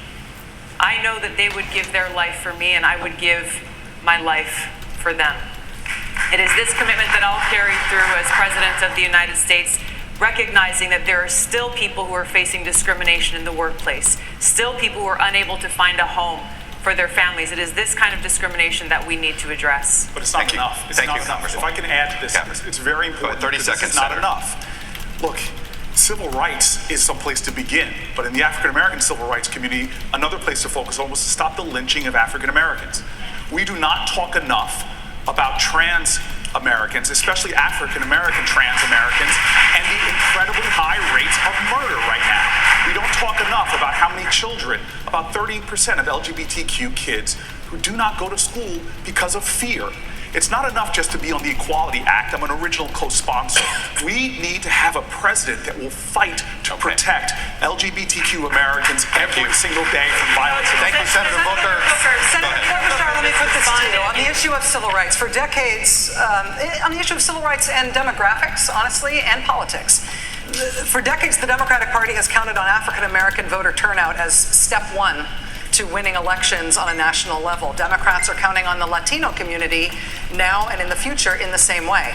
What have you done for Black and Latino voters that should enthuse them about going to the polls for you if you're your party's nominee? My life and my career and my work in the Senate has been about economic opportunity. And to me, this means better child care for everyone in this country. And when you want to have an economy that works, you need to have retirement that works. You need to have public schools that work. And you also need to make sure that those communities are able to get those jobs of the future, the STEM jobs. In fact, Donald Trump, one of the first bills that he signed, of the 34 he signed where I was the lead Democrat, okay, that's a first up here, was one that was about that, making sure minority community members could share in those jobs.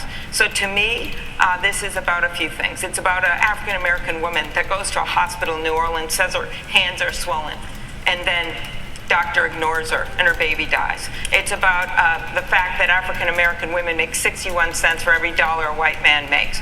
So in short, we need to, one, and I will do this in my first 100 days as president, we will work to make sure everyone can vote at this table. Everyone can vote in this country. And we will also go to the next step of criminal justice reform.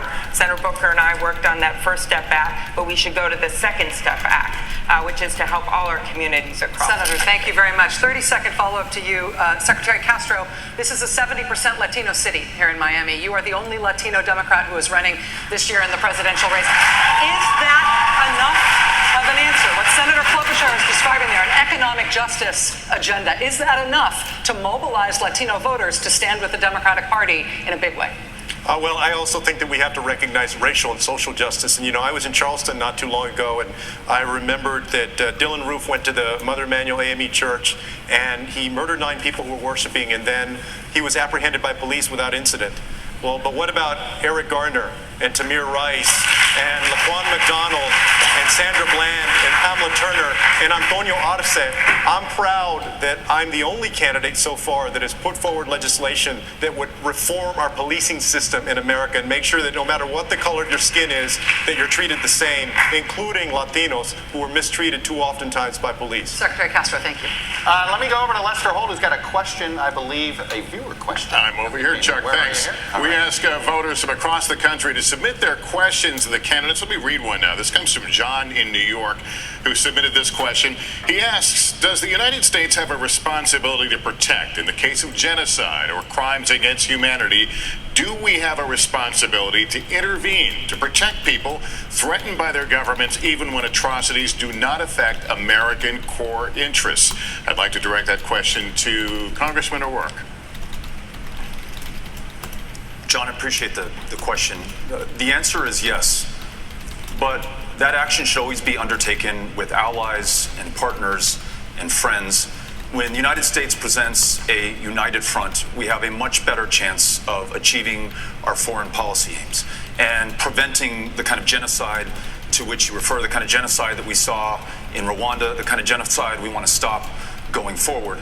But unfortunately, under this administration, President Trump has alienated our allies and our friends and our alliances. He's diminished our standing in the world, and he's made us weaker as a country, less able to confront challenges, whether it's Iran or North Korea or Vladimir Putin in Russia, who attacked and invaded our democracy in 2016, and who President Trump has offered another invitation to do the same. He's embraced strongmen and dictators at the expense of the great democracies. As president, I will make sure that we live our values in our foreign policy. I will ensure that we strengthen those alliances and partnerships and friendships and meet any challenge that we face together. That makes America stronger. What about the War Powers Act? What about the War Powers Act being a part of that equation? With deep respect to the congressman, look, we've learned of painful lessons as Americans, that we've gone to war without congressional authorization. And look, this is very personal for me. I know the cost of war. My dad served in the Pacific in World War II in the U.S. Army.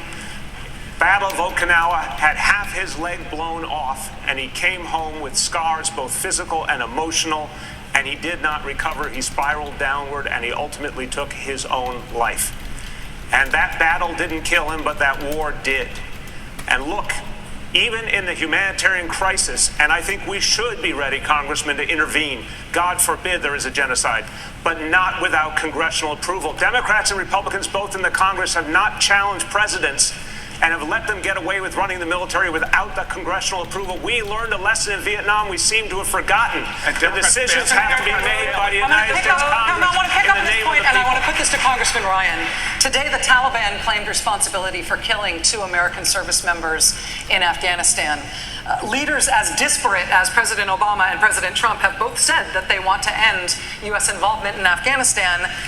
But it isn't over for America. Why isn't it over? Why can't presidents of very different parties and very different temperaments get us out of there? And how could you? I appreciate that question. So I've been in Congress 17 years, And 12 of those years, I've sat on the Armed Services Committee, either the Defense Appropriations Committee or the Armed Services Committee. And the lesson that I've learned over the years is that you have to stay engaged in these situations. Nobody likes it. It's long. It's tedious. But right now we have, so I would say we must be engaged in this. We must have our State Department engaged. We must have our military engaged to the extent they need to be.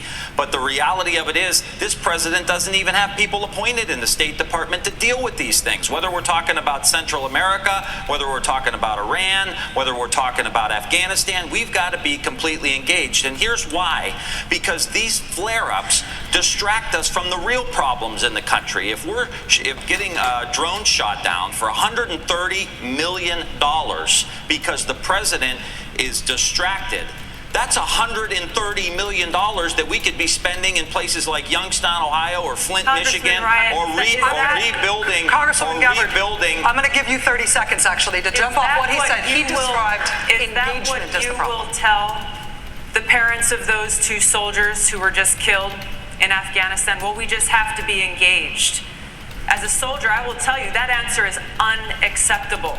We have to bring our troops home from Afghanistan. We are in a place in Afghanistan where we have lost so many lives. We've spent so much money that's coming out of every one of our pockets, money that should be going into communities here at home, meeting the needs of the people here at home. We are no better off in Afghanistan today than we were when this war began. This is why it's so important to have a president and commander-in-chief who knows the cost of war and who's ready to do the job on day one. I am ready to do that job when I walk into the Oval Office. Thank you very much. Listen, I'm going to go down the line. I'm going to go down the line here. Well, you know what? You felt like she was responding. You get 30 seconds. Very go. good man. Fair I enough. appreciate that. I hear what you're saying. I would just say I don't want to be engaged. I wish we were spending all this money in places that I've represented that have been completely forgotten and we were rebuilding. But the reality of it is, if the United States isn't engaged, the Taliban will grow and they will have bigger, bolder terrorist acts.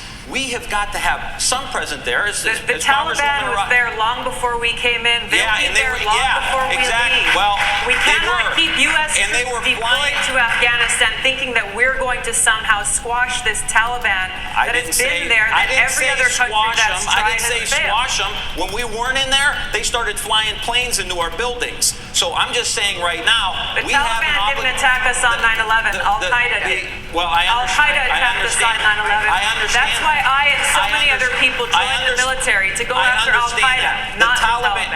The Taliban was protecting those people who were plotting against us. All I'm saying is, if we want to go into elections and we want to say that we got to withdraw from the world, that's what President Trump is saying. We can't. I would love for us to. Protecting Al-Qaeda right now in Saudi Arabia. I want to go down the line here, finish up foreign policy. It's a simple question. What is the biggest threat to who is the geopolitical threat to the United States? Just give me a one-word answer, Congressman Delaney. Can you repeat the question? Greatest geopolitical threat to the United States right now, Congressman Delaney? Well, the biggest geopolitical challenge is China, but the biggest geopolitical threat remains nuclear weapons. Okay. Right? So those are different questions. Totally get it. Go ahead, Governor Inslee. The biggest threat to the security of the United States is Donald Trump. And there's no question. Congresswoman Gabbard. The greatest geopolitical threat. The greatest threat that we face is the fact that we are at a greater risk of nuclear war today than ever before in history. Senator Two threats: economic threat, China, but our major threat right now is what's going on in the Mideast with Iran. If we don't get our try to keep it at one, or slimmer than what we've been going here. One or two words. Our existential threat is climate change. We have to confront it before it's too late. Senator Warner. Climate change. Yeah. Senator Booker. Nuclear proliferation and climate change. Secretary Castro. China and climate change. Congressman Ryan. China, without a question, they're wiping us around the world economically. And Mr. Mayor. Russia, because they're trying to undermine our democracy, and they've been doing a pretty damn good job of it. We need to stop them. All right. Well, thank you for that wide variety of answers, and I mean that. No, I mean that that's what this debate is about. This is the best part of a debate like this. Congressman O'Rourke. Special Counsel Robert Mueller's report outlines multiple instances of potential criminal behavior by President Trump. House Speaker Pelosi has publicly and privately resisted any move toward impeachment in the House. If the House chooses not to impeach, as president, would you do anything to address the potential crimes that were outlined in Mr. Mueller's report? Yes, and I'll tell you why. How, by the way, if the answer is yes? One of the most powerful pieces of art in the United States Capitol is the Trumbull painting of General George Washington resigning his commission to the Continental Congress, at the height of his power, submitting to the rule of law and the will of people. That has withstood the test of time for the last 243 years. If we set another precedent now, that a candidate who invited the participation of a foreign power, a president who sought to obstruct the investigation into the invasion of our democracy, if we allow him to get away with this with complete impunity, then we will have set a new standard, and that is that some people, because of the position of power and public trust that they hold, are above the law, and we cannot allow that to stand. So we must begin impeachment now so that we have the facts and the truth, and we follow them as far as they go and as high up as they reach, and we save this democracy. And if we've not been able to do that in this year or the year that follows, and under my administration, our Department of Justice will pursue these facts and ensure that there are consequences, there is accountability, and there is justice. It's the only way that we save this country. Thank you, Congressman O'Rourke.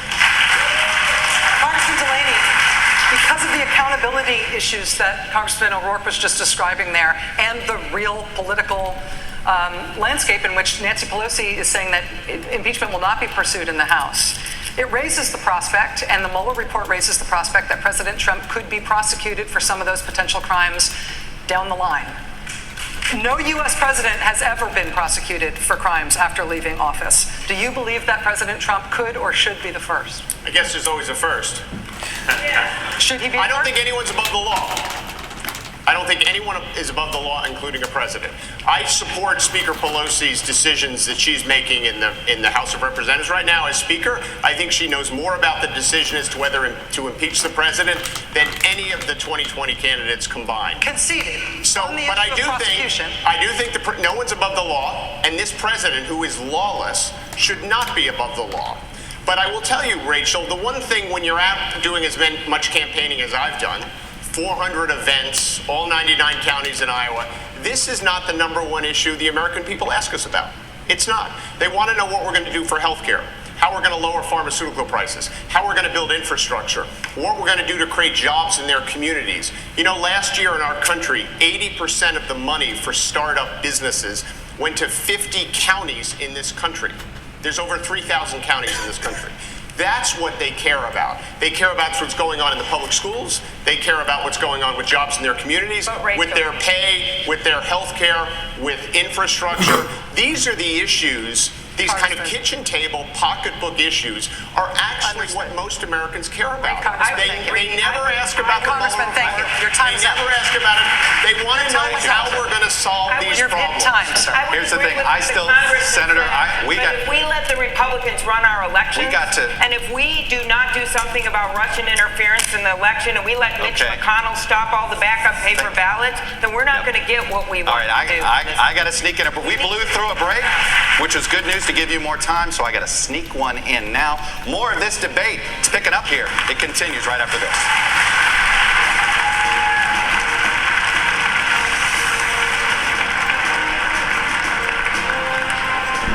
Okay. So I'm just going to keep the visual here. I'm going to turn down the volume. This is one of those things that you have not been otherwise hearing about in the news. And we'll wait for them to come back. They'll be back in just a moment. But if you have heard them, they were talking here, and they're just giving you a lot of the same stuff you've heard. Honestly, I really don't know how you're going to make a decision like that. How can you possibly make a decision for candidates that are all saying the same thing? They want to tax you at 70%. They said they would have stayed in the Iran deal. Anybody who knows about, like us religious folks, you should respect us. I mean, I love you. You know, I'm coming from a very honest place here. I've been through so much. I've been through drug addiction, and I have a real story to share about that. And I really think it actually makes me qualified to be president, right? How bold to say that, especially when the unique set of problems that we're dealing with right now requires somebody that has insight and is willing to put themselves out there in a way that's real. Hey, Dulce, come here. I'm going to introduce you to my doggy. A little bit of light stuff, aye? Come here, Dulce. Come here, boy. Come here. This will be the presidential doggy. So, oh, whoa. This is Dulce. Say hi. Hello. Hello. I'm Dulce. He's 10 years old. And so, yeah, I had my ex-boyfriend. You know, I was single now for about 10 years. I've been on so many different journeys in my life, you know. I think all of us have been. I don't look it. I'm 40. So, yeah, I'm a gay man. And I started a professional life when I was really young. I had to get serious about life very fast. And I'm watching also, as soon as the debate comes back on, we're going right back to it. I am much smarter than these guys. They couldn't possibly do all this and have their head in the game to even be able to, no, they're just tricking me. And to be able to have their head in the game, to be able to keep their own cognizant thoughts. For every single thought they have, I have 20 to 30 competing thoughts. This is the kind of candidate we need to beat Trump. And to beat all them, we can't get ordinary Americans who won with longing and who have reason to be there on the stage. But yet we get people who don't have the talent, the reason they don't belong there. They don't care about us. They're not saying the things that matter to us. You better believe the American ingenuity calls for great change right now. It's coming back on, so I'm going to put you to it.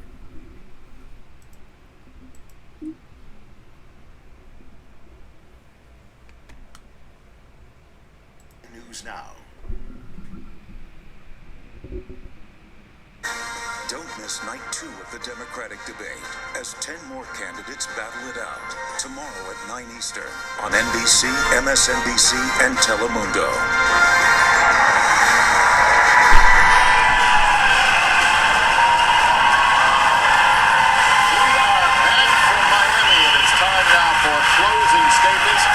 Each candidate has 45 seconds. We want to begin with former Congressman Delaney.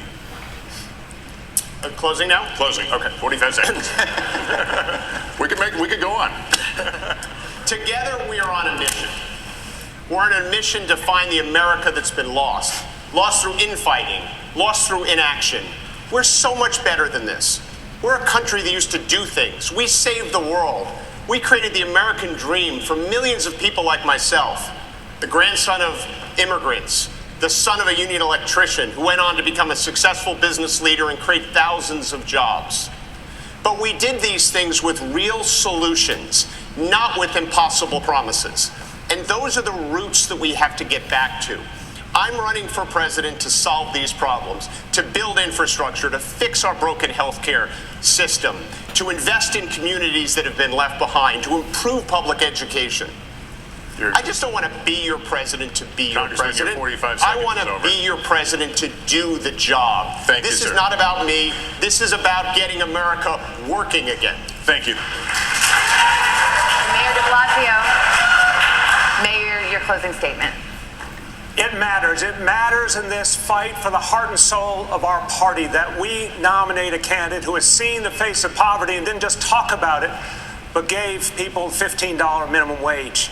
It matters that we nominate a candidate who saw the destruction wrought by a broken healthcare system and gave people universal health care. It matters that we choose someone who saw the wasted potential of our children denied pre-K and gave it to every single one of them for free. These things really matter. And these are the things that I've done in New York, and I want to do the same for this whole country. Because putting working people first, it matters. We need to be that party again. Let's work together. With your help, we can put working people first again in America. Thank you, Mayor de Blasio. Right on time. Governor Inslee, 45 seconds. Brittany and I have 3 grandchildren. We love them all. And when I was thinking about whether to run for president, I made a decision. I decided that on my last day on earth, I wanted to look them in the eye and tell them I did everything humanly possible to protect them from the ravages of the climate crisis. And I know to a moral certainty, if we do not have the next president who commits to this as the top priority, it won't get done. And I am the only candidate, frankly, I'm surprised, I'm the only candidate who's made this commitment to make it the top priority. If you join me in that recognition of how important this is, we can have a unified national mission. We can save ourselves. We can save our children. We can save our grandchildren. And we can save literally the life on this planet. This is our moment. Governor, thank you. Congressman Ryan, your 45 seconds. There's nothing worse than not being heard. Nothing worse than not being seen, and I know that because I've represented for 17 years in Congress a forgotten community.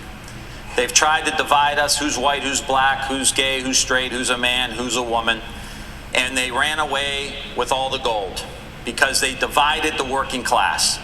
It's time for us to come together. I don't know how you feel, but I'm ready to play some offense. I come from the middle of industrial America, but these problems are all over our country. There's a tent city in LA. There's homeless people and people around our country who can't afford a home. It's time for us to get back on track. The teacher in Texas, the nurse in New Hampshire, the waitress in Wisconsin, all of us coming together, playing offense with an agenda that lifts everybody up. I will only promise you one thing. When I walk into that Oval Office every morning, you will not be forgotten. Your voice will be heard. Thank you. Congresswoman Gabbard, you have 45 seconds for your closing. You know, our nation was founded on the principles of service above self. People who fled kings who literally prospered on the backs and the sacrifices of people. Coming here to this country, instead putting in place a government that is of, by, and for the people. But that's not what we have. Instead, we have a government that is of, by, and for the rich and powerful. This must end. As President, our White House will be a beacon of light, providing hope and opportunity, ushering in a new century where every single person will be able to get the health care they need, where we will have clean air to breathe and clean water to drink, where we will have good paying jobs in a new green economy. Join me in ushering in this new century with peace, prosperity, opportunity, and justice for all. Congresswoman, thank you. Secretary Castro, you have 45 seconds, sir. Me llamo Julián Castro y estoy postulando por presidente de los Estados Unidos. The very fact that I can say that tonight shows the progress that we have made in this country. Like many of you, I know the promise of America. My grandmother came here when she was 7 years old as an immigrant from Mexico. And just 2 generations later, one of her grandsons is serving in the United States Congress, and the other one is running for president of the United States. If I'm elected president, I will work hard every single day so that you and your family can get good health care, your child can get a good education, and that you can have good job opportunities, whether you live in a big city or a small town. And on January 20th, 2021, we'll say adios to Donald Trump. Senator Klobuchar, the floor is yours. 3 things to know about me. First, I listen to people, and that's how I get things done. That is my focus. I have a track record of passing over 100 bills where I'm the lead Democrat, and that is because I listened and I acted. And I think that's important in a president. Everything else just melts away. Secondly, I'm someone that can win and beat Donald Trump. I have won every place, every race, and every time. I have won in the reddest of districts, ones that Donald Trump won by over 20 points. I can win in states like Wisconsin and Iowa and in Michigan. And finally, yeah, I am not the establishment party candidate. I've got respect, but I'm not that person. I am the one that doesn't have a political machine that doesn't come from money. And I don't make all the promises that everyone up here makes, but I can promise you this. I'm going to govern with integrity, I'm going to have your back, and I'm going to govern for you. Thank you, Senator. Senador Booker, sus 45 segundos. Gracias. 50 years ago this month, my family moved into the town I grew up in because after being denied a house because of the color of their skin, it was activists, mostly white activists, that stood up and fought for them. That's the best of who we are as America. And why, when I got out of law school, I moved into the inner city of Newark to fight as a tenant lawyer for other people's rights.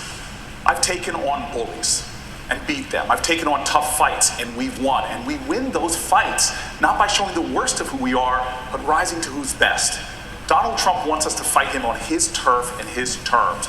We will beat him. I will beat him by calling this country to a sense of common purpose again. This is a referendum on him and getting rid of him, but it's also a referendum on us, who we are and who we must be to each other. It's time we win this election, and the way I'll govern is by showing the best of who we are, because that's what this country needs and deserves. Thank you. Congressman O'Rourke, 45 seconds. Our daughter Molly turned 11 this week. I'm on this stage for her, for children across this country, including some her same age who've been separated from their parents and are sleeping on concrete floors under aluminum blankets tonight. If we're going to be there for them, if we're going to confront the challenges that we face, we can't return to the same old approach. We're going to need a new kind of politics, one directed by the urgency of the next generation. Those climate activists who are fighting not just for their future, but for everyone's.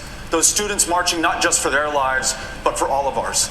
We'll need a movement like the one that we led in Texas. It renewed our democracy by bringing everyone in and writing nobody off. That's how we beat Donald Trump. That's how we bring this great country together again. Join us. This is our moment, and the generations that follow are counting on us to meet it. Thank you, Congressman. Senator Warren, you have 45 seconds for the final statement of the evening. Thank you. It's a great honor to be here. Never in a million years did I think I would stand on a stage like this. I was born and raised in Oklahoma. I have 3 older brothers. They all joined the military. I had a dream growing up, and my dream was to be a public school teacher. By the time I graduated from high school, my family didn't have the money for a college application, much less a chance for me to go to college. But I got my chance. It was a $50 a semester commuter college. That was a little slice of government that created some opportunity for a girl, and it opened my life.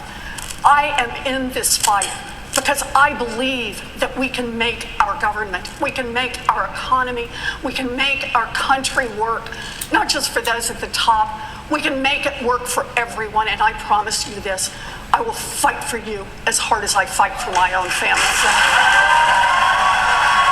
We would like to thank all of the candidates who participated with us tonight, and that will do it for night one And of that- this 2-night event. And guess what? We've got 10 more candidates tomorrow Okay, night. let me turn that down. I'm going to do mine. Join us then, but for now, that could... Okay, I'm going to reset this. And here it goes, beginning. So that, ladies and gentlemen, it's how you win elections. You gather a group of people, and that would be you, who want with longing easier times, and you talk to them about American values and character. You wave all these different issues at them. You tell them who's to blame for them. You continue to drive this hate, and that is what they are doing. They are not telling us the things that matter to us. I, Keith Landy, your happy healer for president, and this country needs a happy healer, has been through a life of so much diversity, and the fact is, at a young age, I worked steady to help my family. I would do the same thing as your president of the United States. Vote for me because I want to take great care of our people, and I want to do something so special as an ordinary person, the people's candidate, that none of these guys have done. Go to my website. It's easy to remember. happyhealerforpresident.com. Okay, so sticking to the same standards with these guys, so long as they won't let me on the same stage, and well, I really feel in time that too will change. And so what I want to do is, while I have you here, and some of you I know are just going to hang out with me because you agree with me, and for those of you who are just going to jet, hang out a bit if you can. I say to people, if you have an opportunity, if you don't even agree with them, but you have an opportunity to learn something that you might hear a different perspective, and I'm going to give you a bit of a lower volume here. I think it's a little bit loud now that I'm in a talking. Then you should stick around to hear that perspective. Folks, we are having serious times right now. They're not talking about your children, your husband, your wife, your family, and the hate that they're causing in our lives to each one of us and how it's affecting our lives. I mean, all right, the problem, and I'm a normal guy, first off. I I wouldn't even be interested in being your president of the United States if I did not think to my core, in my being, that God has apparently made something very special about me, unique for this position, because I see the problems in a realistic way. And as a happy healer, let me tell you what it's like for me to be a happy healer. That means I've ridded myself of all hate. I don't work with hate. So you guys that get worked up and have triggers, it's not the same for me. When you see me worked up, it's out of passion and love. And that's why it feels differently. That's why so many people call me weird. But the truth is, the fact that I'm not hating isn't weird. It's the fact that you are. And I say stop hating because we need love in our life. We need that. And it's the reason that we've gotten away from that we've gotten so far away from our Creator, God. We've gotten so far away from love and truth. Truth is also our Creator. We don't have a respect for truth right now in this country. And we have a hard time being able to see the true and unbiased truth. And that's dangerous. Let me tell you, when we can't see the truth and what that does to our families and our lives and each other. And you know, when you're just an ordinary American and you love God with all your heart and you go the distance every single time, you are not thinking about the fear you have for man. No, you know that they're flawed already. That's why you're not going to find your perfect candidate. Your perfect candidate don't exist. You should have known that the day that they were coming out of Harvard and saying that they paid for that privilege, and that being privileged in this country means so much more than being able to take great care of all Americans. They want to take care of racism. I laugh. How can you take care of racism in a greedy society like this? I mean, I'll tell you what, I've got personal anecdotal stories of my own success, of my own failures, having been raised in a poor family, no electricity, oftentimes being kicked out onto the street, and even homeless. Yes, my story represents that. And wanting to go to school and having the brains to go to college and to do so well, but yet because of the hardships my family experienced, because at the age of 13 in 7th grade and 14 and 15, I was missing school and I wasn't able to stay in school because of hardships that were conditions beyond measure, really. I had a tough childhood, but to raise above and beyond that, that's what true heroism is about. True heroism, folks, is not defined by those who fought but did not fall. It is defined, indeed, by those who fought, fell, and rose again. And if you tell me that the only way that we can get to the promised land is by electing in one of your condescending candidates that will stand there and tell you that I'm not qualified because I'm one of you, well, if you go for that, then we just might deserve what comes out of it. And let me tell you something else. I'm going to be a happy guy. When all this is over, win, lose, or draw, I'm going to be a happy guy. Those are the kinds of people you need. It's because I've got the coping mechanisms for that. It's because I've been through the drug addiction. I've been through the hate. I've had some success and I've had some failure. That is what an American life is. We're not electing people with a true sense of American experience. And the American soul is under attack right now, folks. We have to lift the American soul, and they're not doing it. They simply don't care. And folks, they wouldn't allow somebody who truly talks with the truth coming out of their mouths to just get up on stage. You have to stand up and take a stand yourself. So go to the site. When I say go to the site, I mean go to www. And who am I? The Happy Healer, of course. My experiences dictate that. I want my competition. I want my rivals to say something about it. I want them to make fun of it because I'm ready for that day. Those experiences are so profound, and they're the same experiences millions of Americans have gone through. And by the way, we are going to fix the drug crisis like these guys could never do, because drug addicts don't listen to people who have not had the experience. You've got to have real solutions for real people. And the problem with them is that they don't even tell you the truth. And that is a fact. You got to get somebody who can talk. You got to get somebody who speaks with the mind of the people. And I can bring the Trump supporter. I'm telling you quite frankly, folks, I voted with Trump. I know them, and I love you. I'm gay. We can do something so special. God has made so uniquely this opportunity right now in history to do something so uniquely special that we can come together and be the beginning part of. That you are the beginning part of what can ultimately become a big, huge movement that will take us to kinder places where we can solve the true problems of the times we live in. Humanity, folks. We have to get to a kinder place. So let me talk to you more specifically how we are going to do that and why you need to go to my website, because I actually share real truth. I'm not just doing like these other guys. I'm not just in it for my own personal gain. Oh no, I know I'll gain from it, but that's no motivation because I don't care about that stuff. I already had it. If I wanted to go do that, then I never would have had my drug addiction. I'm the kind of person that I've got a big heart. And I seen other people failing as I was winning, and I did not like it. I seen my family failing as I was winning. I didn't like it. I seen a lot of people failing as I was winning, and it hurt. And that's what America is. That's what greed and capitalism is. It's saying, oh, well, if you want to do well, what you got to be really good at is be a dog-eat-dog world. You've got to hurt your neighbor who you should actually love. You've got to hurt your neighbor. And for every success story, there's 10 failure stories in America. That's not the America I want to live in. People say I look like Superman. Great, that's great then. Okay, fine. How about this? Can we do it with the truth, justice, and the American way for once? Those are Superman's values. Folks, we have to believe in ourselves. If we can't believe in ourselves and the ingenuity of the American spirit, that which has made all of this great American story possible, where we represent 25% of the global economy, yet only 5% of the population, which is just proof positive of how unique and how smart the American people are, and that ingenuity that the American people have produced that shows fact through the numbers isn't working for the American people. Instead, it's working for just a select few. That is the story of the American people. And they're not going to fix it. Not in this greedy system where it says we're just fine with leaving our own family to die. That's why we have to get health care for all. I want to know which one of your other condescending candidates are going to be able to look Trump peoples in the eye and say, come with me because it's the right thing to do.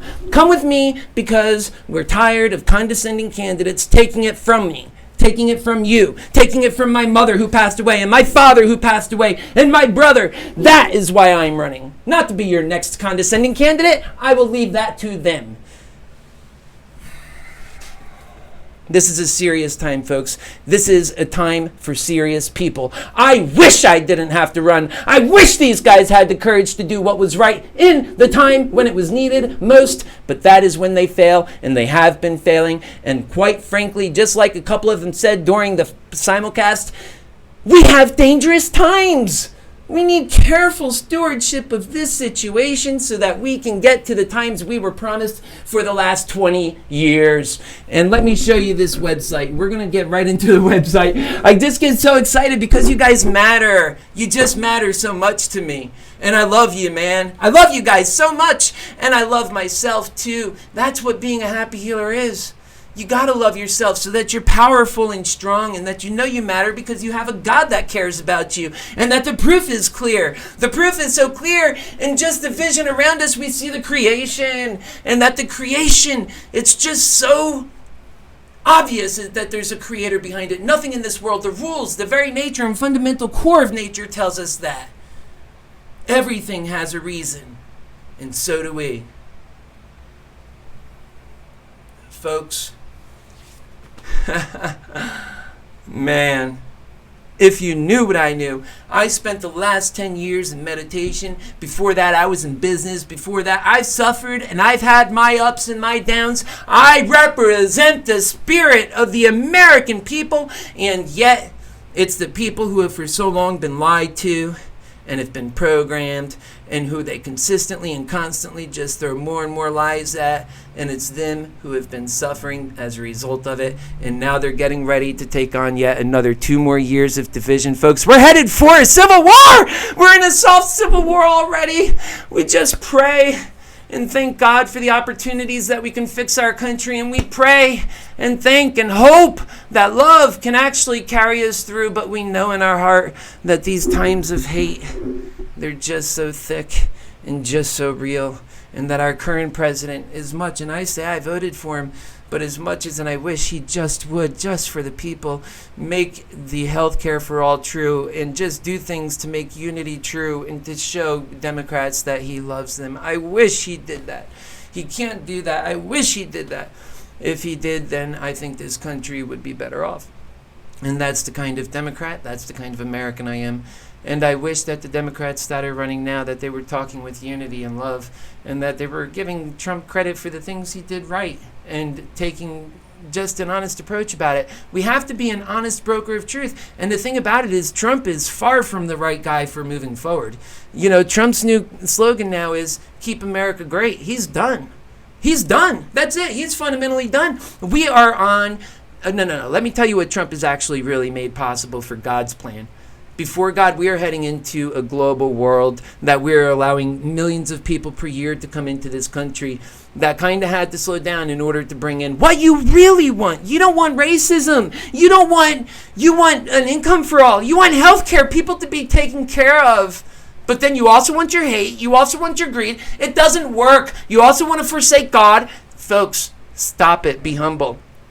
Realize that God is giving you an opportunity right here with your people's candidate. Where the hell did I come from? Where in the hell did I come from? That's what you need to be asking yourself. So we need to just simply let fate play its little part in all this. And, you know, if the organic way works, that'll be so great, because that's working for the people. And the very nature itself is organic. In the fact that we're heading towards a technological revolution that, just like I said a moment ago, it's like the fundamental core of nature itself is headed towards this technological revolution.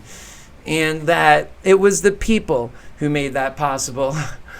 And that it needs to work for all of us. And that we actually have to usher in a much greater technological revolution. We're talking about going into the new spiritual realm, where robots take care of most of the work, where we get people out of meaningless jobs that don't give them the purpose and value that they seek, that they can focus on their true passions. Trump wants to put you in the factories. I want to put you back with your families.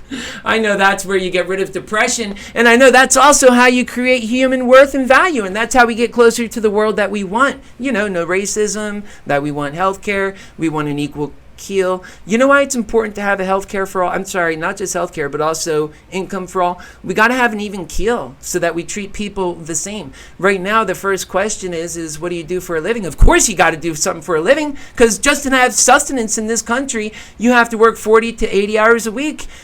I mean, most people have to. So every first question is, what do you do for a living? And really, how often do you ever hear, oh, I help humanity, or I'm doing great work?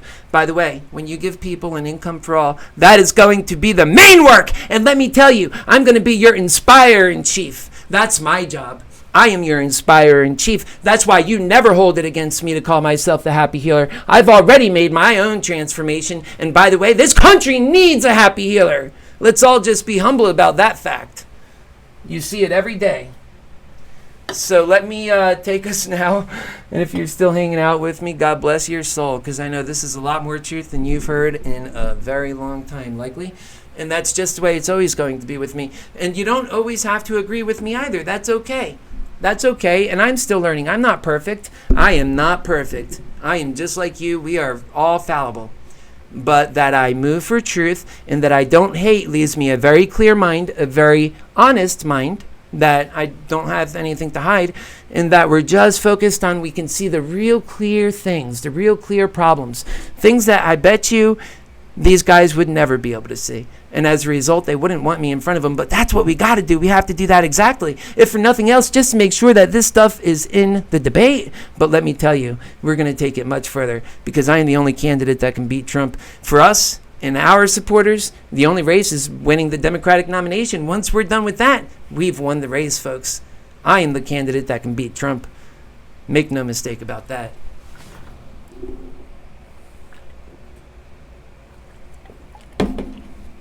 So welcome. I am Keith Landy. I am 40 years old. I am a gay man. I live in Orlando, Florida.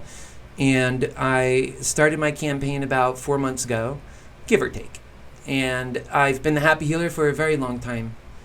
And I'm going to take you to my website now. And I'm not a perfect person, but you know what? We don't need perfect people. What we need, it wasn't ever the people that we had were perfect. What we need is love. And that's where we also went wrong, is that we didn't have love. That's the reason we have all these problems now. That's why we have to get away from the greed. And so that the whole problem was never that we had to be perfect. No! It's just that we had to love. That's it.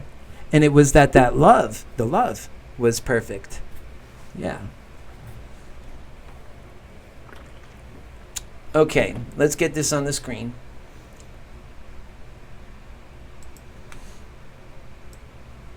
So God bless you. Make sure you take time to be a loving person. Don't let this election season that's only going to get more divisive. I know how it is. Sometimes I'm looking at the screen myself and saying, how can they forget the people? And how can they not talk about the things I'm saying? Nobody's representing these people, these truths. How can they not take this into consideration? They'll never be able to do this stuff. They're not even going to have the unity to do it. Why are they trying to fool us all like that? It's so wrong. Why do they even want our money? Are they just really trying to hurt us that bad? And to me, it appears so. That is why I'm running. And, well, I have my faith in the American people. And I say to myself, as long as I am loving, and I always stick with a loving attitude in my own heart, and that I espouse truth to you, and that I'm honest to you, then that's a fair bargain. That's a fair bargain right there. I think everybody can agree with that. And so that's what I'm doing. And I really think that we're going to be able to grow our movement. So I ask you to be a part of it and to go to this site right here. And let's just look at this a little bit closer, okay, on the issues. And I want to show you the site real quickly. I'll start from the home and then just kind of give you a quick tour. And this is a pretty extensive site. And why aren't the other candidates running a site like this? That's what you have to ask yourself. The Happy Healer for President is, why are they not? Because I'm talking about everything. We have a home, which under this home, you'll see it talks right off the bat about American exceptionalism repaid. Because I talk about that. Who does all this ingenuity, all this creation that we see around us? First off, it's God that gave us the ability to do it, but then we have to do that hard work. You better believe that belongs to the American people, and it's not working for them right now, is it? Okay, so then we go down a bit here. You can see you can make a donation here, and indeed that would be very nice. And if you like, you could even open up this site in your own browser as we go if you want to follow along while I'm giving this tour. It's Happy Healer. It's very simple to spell, HAPPYHEALER for president.com. And I'm also KeithLandy.com. That'll also get you there. And so, okay, our campaign is kicking in gear because you matter. And because you matter, we have to do this campaign so that we can have a life worth living, one in love. Because any other kind of life is simply not worth living, is it? Any other kind of life than but a life in love is simply not worth living. When you know you can have it, then you become very resentful, and people know that. They might not be able to put their finger on it. Like when I tell people these truths, they say, wow, that's why I've been so mad. And they might not be able to put their finger on it because there's so many different lives. But, you know, when you're 40 and, well, I guess if you're a gay guy, you're not so focused on family. And like I said, God put me in a unique position. I've had some success and different things. I really do feel qualified for this. Would I be doing it if I felt we were getting, even a close to fair deal and people weren't so confused? Absolutely not. I would not be doing it. I'm not a selfless person. In fact, I would be a very well-off person if I had the same greed that I see so many people around me have. And I didn't know people were made like that. I really didn't. It broke my heart. And I really don't think that people are, though. I think that people can be better. That's why I boldly say I'm the Happy Healer. And you watch how many people will vote for the Happy Healer. You watch how many people will support the Happy Healer for president because they want a better life, too. They want when they put their daughter and say, you know what, you're now going to college, they want to know that their daughter can find a good boy and that your boy can find a good girl, and that we can all find great people in our lives and have a more utopian society. And the only way we're going to get that is if we rely on God's gifts. I say have faith in God, because it's God that is allowing us the ingenuity to build these computers, these quantum computers, like you've heard of the D-Wave. And this new technology is just amazing. Back in World War II, the wonder weapons of that age was the V-2 rocket. It was the first rocket when 3,500 miles per hour landed in Britain. They didn't even know where these explosions were coming from. Many people thought it were gas explosions because they made no sound until after the rocket had already hit. And by then there was a big explosion. They didn't know what was going on. And the government at the time was lying to them. So you better believe that the government lies in great time of peril. And right now we are in a great time of peril. Our country is in a civil war, and they are lying to you about the things that are even going on behind the scenes. But even in front of the scenes, you can see just so much truth. You really can. And so, as somebody that really gets rid of all, I have to tell you, try this. Somebody who gets rid of all the pain in their heart, and the way to do that is to get rid of the resentment and to get rid of the hate and all that stuff. Then you're free to love, and you're free to think clear. Very, very important that truth has a chance in that environment. It doesn't when you're always biased and triggered by every little thing that happens.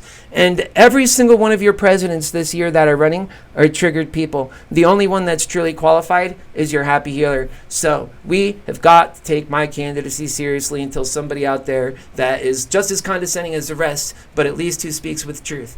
There's none of them. That's so shocking. I don't know. I don't even think they get it. I honestly don't even. I think if they got it, they would be saying it because it would help them win. People actually get the truth when you say it to them. They're not stupid. Like when I'm telling you now, I couldn't lie to you about this. In fact, you can get it so clear. It's like, wow, that's right. We are totally in the wrong system. Capitalism is greed. And, well, let me tell you about capitalism. It's great, man. I love capitalism. I was able to do very well in capitalism at different points in my life, but I always had to apply greed to do it. Always had to be doggy dog. Always had to be the best. Always had to use my skill to work against other people than for them. And I wasn't working with passion. I was working for money, working for necessity. I knew it wasn't where my heart was. Even as a Boston market manager, I told my employees the work you do is a portrait of yourself. It hangs on the wall for all the rest of society to see. So if you want that portrait to be well, then what you need to do is to paint a good one. The way you do that is by doing a great job, by doing it with passion. Don't work for your wage. Work like you're making $1 million an hour if you're going to work for your wage then, because the work you do is actually a picture portrait of yourself. It is representative of you. It'll dictate your life, your happiness, and that is how you should conduct your life. And that's how I was talking at the age of 20. Oh yes, these folks don't talk like that. They don't speak like that. They don't know like that. So we just have to be very humble in the knowledge that not everybody knows these truths, and we have to be patient. And because right now people are so triggered, they think I hate, but I don't. I get excited. It's different. I'm so alive and I have so much energy. It's like this all the time because I don't hate. I just love. And it's such a great energy. It's something I'm not afraid to talk to anybody or anything about anything because I see the miracles and I see the common sense in those miracles. Like I was saying a moment ago, God really does exist. I didn't get to finish that. And that God exists, and that we know that God exists because we can see. Of course, this is my opinion, that this wouldn't be written into law. But what would be is that we take care of humanity and that human spirituality. We have a spirit. You know that because collective there's a spirit. The country right now is feeling a little sick. In some ways it's feeling a little rich and greedy, like a drunk, greedy, rich person. We need to get that spirit a little better, okay? And God forbid it has one little bad day, like it's not rich, like, now it's living paycheck to paycheck. Forget about it. With all its other issues, forget about it. Right now it's just living off of false happiness. That's it. That's it. And so we have to go towards a better way if we expect to take care of these problems, to reduce suicides in our country. Virtually by going in this direction, the new spiritual age that we're talking about here, it is just saying, it is not some great biblical movement. That's not my goal anyway. What we're saying is humanity matters. write it into the law, and that the country and our collective spirit matters, and that right now it is sick, and that we are in a soft civil war, and that we have to do something about that, or we can all pay the price, and that we can actually lose the benefit that we have had for so long. And by the way, if we end up in a real shooting civil war, and if we had clear battle lines, it already would have happened. Not to discount that it can still. Trust me, that's not enough. People are very scared about it. If you have friends that are honest with you, they will tell you at this time in their life, they're so worried, they're so triggered. They don't feel that just because we've lowered regulations and lowered taxes on business, thus creating more jobs and causing the economy to rise, is Donald Trump. We believe it's the ingenuity of the American people coupled with taking those actions. We also believe that if we're realistic with unity and with love and with our real problems, that we have the ability to enter into a new way of business, into a new way of doing things with love. And that we can really say, because of love, and that we can say this in a unified way, that everybody is there to the table. The Trump people, that means the religious people, and the progressive people who for so long have been fighting and wanting a progressive schedule, a progressive plan like this to go through, where we have health care for all, that includes dental and vision, where we have income for all, $5,000 per U.S. American family, where we have income and what's the other one? We're taking great, here's the deal in our campaign, folks. If it's great for humanity, we're taking care of it and we're doing it. Because humanity in this country has to prove, in the richest country, that we're ready. Now remember, the last time we had a great revolution of enlightenment, a great spiritual enlightenment or any kind of enlightenment, was a long time ago. We really are, it's up to us. We're the richest country in the world.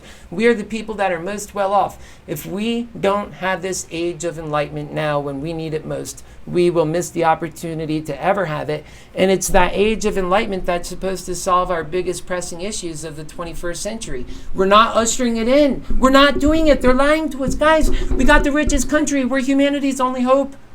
We have to do it. This is the truth that they're not telling you. This is the truth that they are not telling you, and they have to tell you, because if not, we're all going to fail. But then it goes back to, and I believe the truth is, they just don't know.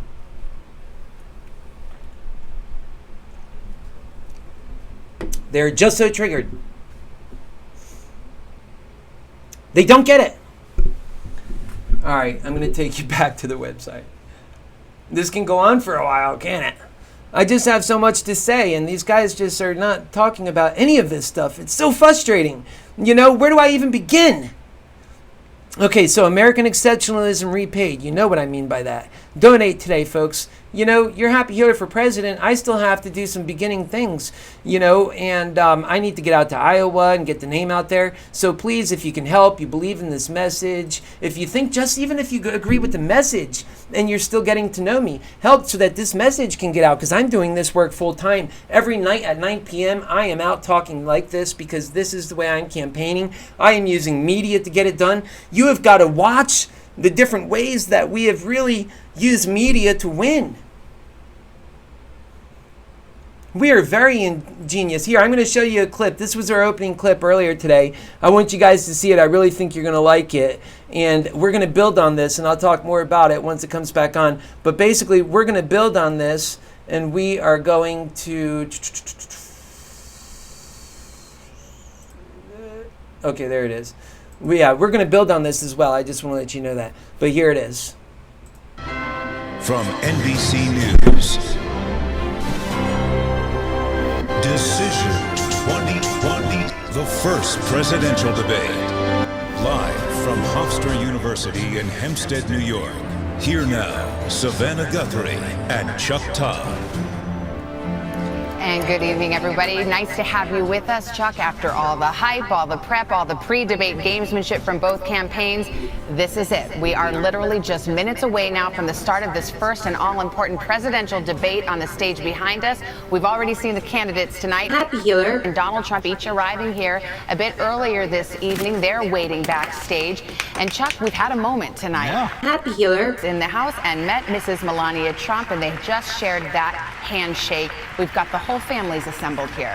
We do, and I think one thing we got to remember, as big of personalities that they are, and we know this is going to be a clash of big personalities, this is also a clash of two competing visions of America. Let's bring in our colleague Tom Brokaw, obviously somebody who's watched a lot of debates, but doesn't this feel like there's something special about this one, if nothing else, because they think maybe 100 million people could be watching? I've never seen one quite like this, in part because of that 100 million people, a lot of them are still trying to make up their minds. I think the polls will move after tonight. Here we have the multi-billionaire. That's right, Chuck. Happy Healer is in the house with you. And the people are all excited. About to debate. We'll let Lester Holt take it away. Good evening from Hofstra University in Hempstead, New York. I'm Lester Holt, anchor of NBC Nightly News. I want to welcome you to the first presidential debate. The participants tonight are Donald Trump and Happy Healer. This debate is sponsored by the Commission on Presidential Debates, a nonpartisan, nonprofit organization. The commission drafted tonight's format, and the rules have been agreed to by the campaigns. The 90-minute debate is divided into 6 segments, each 50 minutes long. We'll explore 3 topic areas tonight: achieving prosperity, America's direction, and securing America.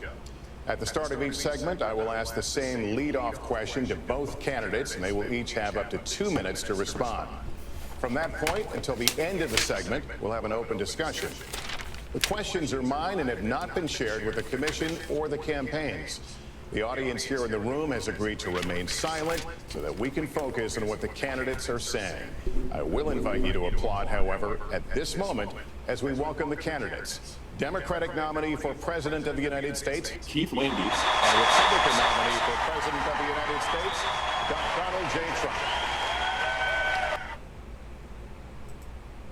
Yeah, so you'll want to watch more of that, right? And so you're dealing with somebody here who is multitudes more intelligent than all the other candidates running. I'm just me. Look at everything I can do. That's, of course, God that helps with that, and creativity and love, and living a life that I'm telling you. You get the hate out of your heart, you become almost like 10 times smarter. And so that's what I'm doing. I'm making our country better. Believe in that. Actually believe in something that has hope to really lift you. And just see the proof in it. Because these guys can't do what I do. They can't. They really can't. I've seen them in action, and I've seen their truth. Their truth is so far from the real truth that we all experience. Maybe when I was going through the suffering, like the addiction, the drug addiction, and I said, why me? Why did I have to feel so hurt from all of that I seen? Because before that, I was very successful, and it's like I seen my family and all the hurt and pain that they'd gone through, and I said, why do they got to be in so much pain? It was making me feel so uncomfortable, and I had to step back from that, and that the pain was so hard. And I learned things, and I went through a discovery phase, and that this is the story of Americans.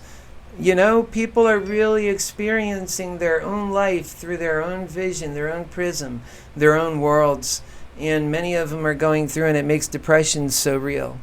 And that they just long for a life that is not, we're not talking about being clowns. That's not what being a happy healer is. Be real. Be a grown-up. Come to the table with common sense about the whole thing. People go through hard times. And it's acknowledging that. And it's saying that you can get better. And that we can all be better. And that we can rise together. And we can do things that everybody else said we can't do. We just prove them wrong. It's their fault they don't want to believe. There's a Chinese proverb. Never tell a man how to do something that you say can't be done when they're already doing it. And that's why I'm running. Because there's only some of us that can do the job.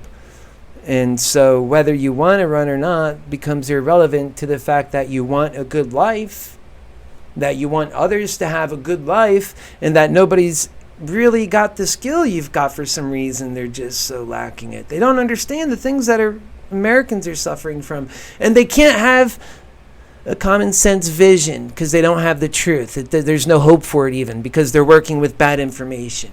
And they do it willingly, just for the votes. They don't even try and get the truth. They're open-minded to more lies and closed-minded to things and ideas that actually work.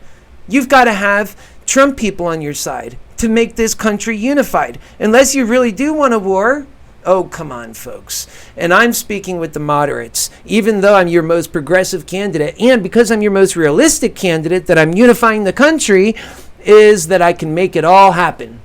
When we go in with the mandate. And that's the only way I run. They're not giving you that. Corey's not giving you that. Mayor Pete, the other gay candidate, who's also very passive, he's probably the bottom. I'd have to ask him. He's really passive. And I don't see how he's going to get your job done. He was just mowed over himself. I mean, did he lose his interest in running now? I wouldn't blame him. Many of these people should really lose their interest. I assure you, if I'm on the debate stage and I can hold them to account to the real truth, they're going to respond to that. People will respond to that. So, the thing to do when you see real truth, you see people that really care, that they can talk and that they have a common approach, something that you can relate with, you support it. That's what you do.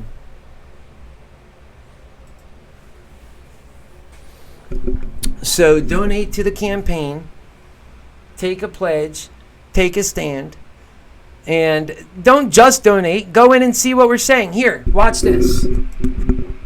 Hold on, I got to unmute this site.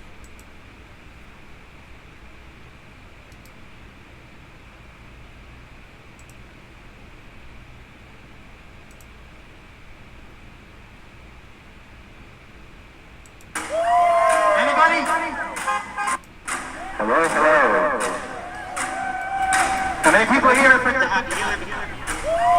Anybody? The worst aspects of the human spirit. How are you, sir? God bless you. Thank you. Thank you. They say that everything's great. And the people who like the system now, they're scared too. They're suffering. They see everyone else suffering even worse. And they step back. They say, oh, I'm lucky. They really want to dream. Hey, go, brother. Who do you support for president? You're here for Trump. Because here's my goal. My goal is to turn Trump people. Well, I'm a lot younger at 40. But here's the goal. What's your name? I'm Keith Landy. I'm running on the Democratic side for the Keith Landy. And the best way to find me, folks, is happyhealerforpresident.com. Happy Healer for President. This country needs a happy healer. That's why you're happy healer. That is to say, me, Keith Landy, is running for president because we have serious times and we need serious people to solve those serious issues. And what we have right now are people who are focused on their own greedy agenda, their own political agenda, their own ideas with a tight lip and no open ears and no open mind and no love. Where is the capacity to have loved God? We're the 25% of the global economy, yet 5% of the world's population. You better believe the American spirit has ingenuity. You better believe the American story is one of an exceptional one. But yet look where the American stands today. And yes, I've seen him. And we're going to talk about that. We're going to talk about the drug addiction and the drug epidemic in this country too. It's not funny how they turn the world upside down on us. Well, in this campaign, we're going to right upside that world, and we're going to write up the rightful dream to the American people that provides the health care for the people that they need, that provides an income for all, $5,000 for a family of four, that provides the essence of life and the appreciation of life, one that says to take humanity first, you have to have common sense humanity policies. You can't just say what's right for the Democrats or what's right for the Republicans. You got to have an agenda that's for humanity. And humanity in America, we matter. We matter. They're trying to tell us we don't matter, or they're trying to tell us that their agenda is more important, that they're trying to confuse us, but we matter. Don't let them tell you no different. We matter. You matter, I matter, we all matter. That indeed is why I call myself the Happy Healer, because we have so much hate in this country, because we have to spend this time spreading love and talking about the truth that other people are not willing to talk about it. They have no courage, folks. These are truths that you likely never heard before.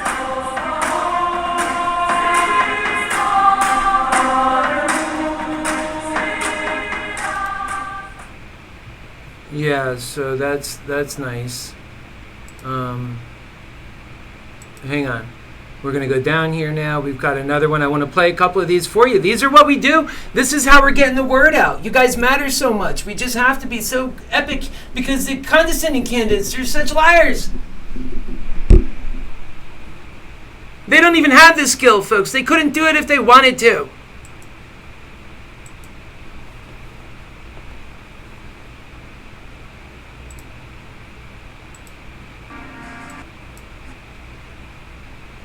Here we go.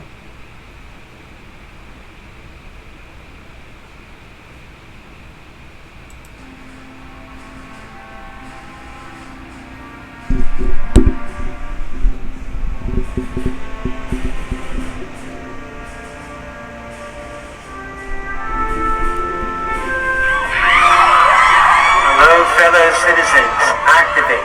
I am your happy healer for president, running in 2020. We have serious issues, and we need serious people to solve those serious issues, and you know I'm right. So let us get serious now, because we don't have a chance, and we don't have privilege. Hello, you might be wondering who I am. My name is Keith Lane. I live right here in Orlando, Florida, and believe it or not, I'm running for President of the United States. I know, it sounds grandiose. Don't get caught up in it. Let us focus more on the mission at hand. What we're focused on here is doing good work for Americans, good work for our brothers and sisters, focusing on our health care, focusing on our lives, focusing on what's right for our future, and ultimately, a gift from our Creator, Almighty God, and a promise from Him. In this life, the same thing really that this nation says, and that is that we can have the pursuit of happiness. Our Creator wants the same thing for us. And so we have reached that precipice in time where our Creator, our environment, it seems like the very nature of life itself is screaming and it's calling for new times. And so here I am, your happy healer for President 2020, and we're building this event because I am your Orlando son. This city is my adopted city, my adopted home. I have a home here. I care about my home here. And I love Orlando. And I love America. And I love you. And I love life. And I feel like all of us have been getting the raw deal in that we can have so much better in life. And that we have been for so long forsaken and forgotten. And that we have been losing our minds and going mad with the knowledge of knowing that we should have so much better. And so we clamor to the idea that maybe if we all band together and we push and we scream and we pick our sides, that we can have some piece, some slice of that which has for so long invaded us, largest injustice in all of our lives. And that is our time. We live in now. And the American people know its injustice is just so wrong, and that we can have so much better. And that is why we see this huge division in our country. That is why this time, like no other time in history, calls for people that are serious to come together in a serious way and to put humanity first. And in doing that, folks, you have to be the humanity candidate. You have to love all humanity. That's right. You have to love all humanity. And they're failing to do that. They're choosing their sides. They're picking their sides. They're saying, I'm right and you're wrong. They're all choosing sides. They have your haves and your have-nots. They have your rights and your lefts, your ups and your downs. Why is the world, can it just be a sensible place focused on humanity? We are the people that matter. We are the people There are no other people. This is the life.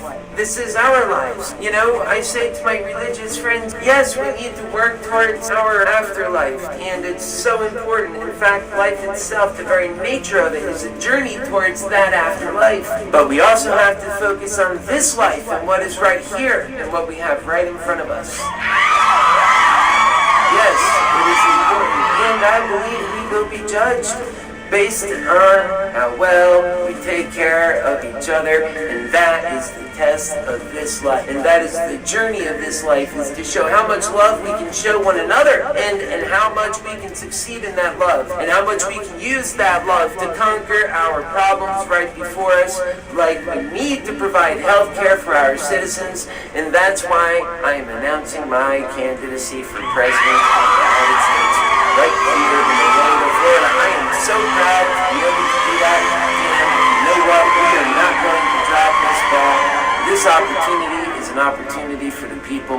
We are going to take it from here straight on, because the people matter. We are going to enter the White House. Should we ever get there, it'll be because of that. Make no mistake about it. How can you possibly say you are the humanity candidate and you are for killing babies? There is a sanctity of life, and it's not buzzwords. We're not trying to use buzzwords. You gotta get that out of your system, folks, and I just sometimes have to dig so deep. People are very sensitive, and we have to talk to them with a sensitive tone. We have to realize how sensitive they are, so sensitive, because they've been toyed with for so long. It's just so wrong, and for so long they've been toyed with. It's unconscionable. How can people do that to other people? And that is why your happy healer is running, because he sees that we can have and be so much better. So talk to those people.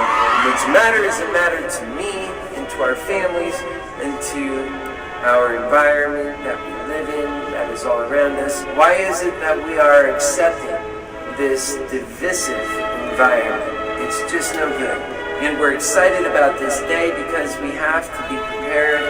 We have to announce our candidacy for presidency of the United States. This is us, the people.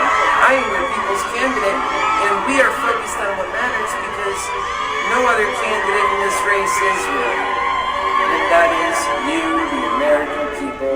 Make no mistake about it. I am so proud to know that and say that and live that truth. Every single day I get on, I talk about that truth, and I remind you of that truth. Yes, I am a humanities candidate, and I've heard other candidates actually use that word humanity, like as if they were somehow a humanities candidate, but we know they're not the humanities candidate. Your humanities candidate has to be somebody who could stand tall and say, I hold the moral high ground on humanity. Because nobody is going to let you hold the moral high ground on humanity as the humanities candidate unless you really take care of humanity. You better believe I am selling a realistic picture, because we have to win, and we owe it to ourselves to have a winning formula. And that's why I'm going directly to the people who matter, and that is all of you. Each and every person who is an American matters. You're an individual in this country, a citizen, and for so long, it's us who have been forgotten. Hello, and my name is Keith Landy, the Happy Healer. I am running for President of the United States of America. I'm doing it because I love our country. I love it so much. I'm a 40-year-old man. I am not without flaw. I am a normal human being. I just love, and I just know it's right for our country. Hi, folks. My name is Keith Landy. I'm the Happy Healer, and I'm running for President of the United States. I'm running because I believe in our country, and I believe in each and every person in our country. I believe in the future, and because I see so clearly the need for a better way, and that humanity gets a true shot. So what this video is my announcement for President of the United States of America. I do it humbly. I don't want to be your next condescending candidate. I want to be your humble candidate. The one focused and driven on the things that matter to us. Very simple when you look at it in those terms. So join me on this June the 18th, right here in Orlando, Florida. If you're local, I would love to have you come out. Join us right outside of the Amway Center downtown and just be a part of the process that is becoming the Happy Healer for President, a movement that is of, for, and by the people, as I am your people's candidate. Well, if you want to see the Happy Healer, just speak about love and unity and the things that we all need to hear. Then come out. And if you want to support a candidacy that is actually focused on the real needs of the American people, the things that we all truly need in our lives, then come out.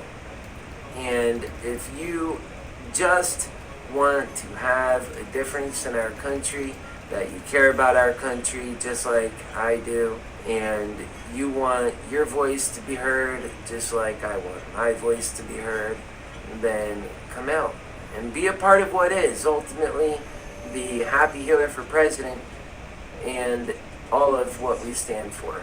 Our platform, the Humanity Platform.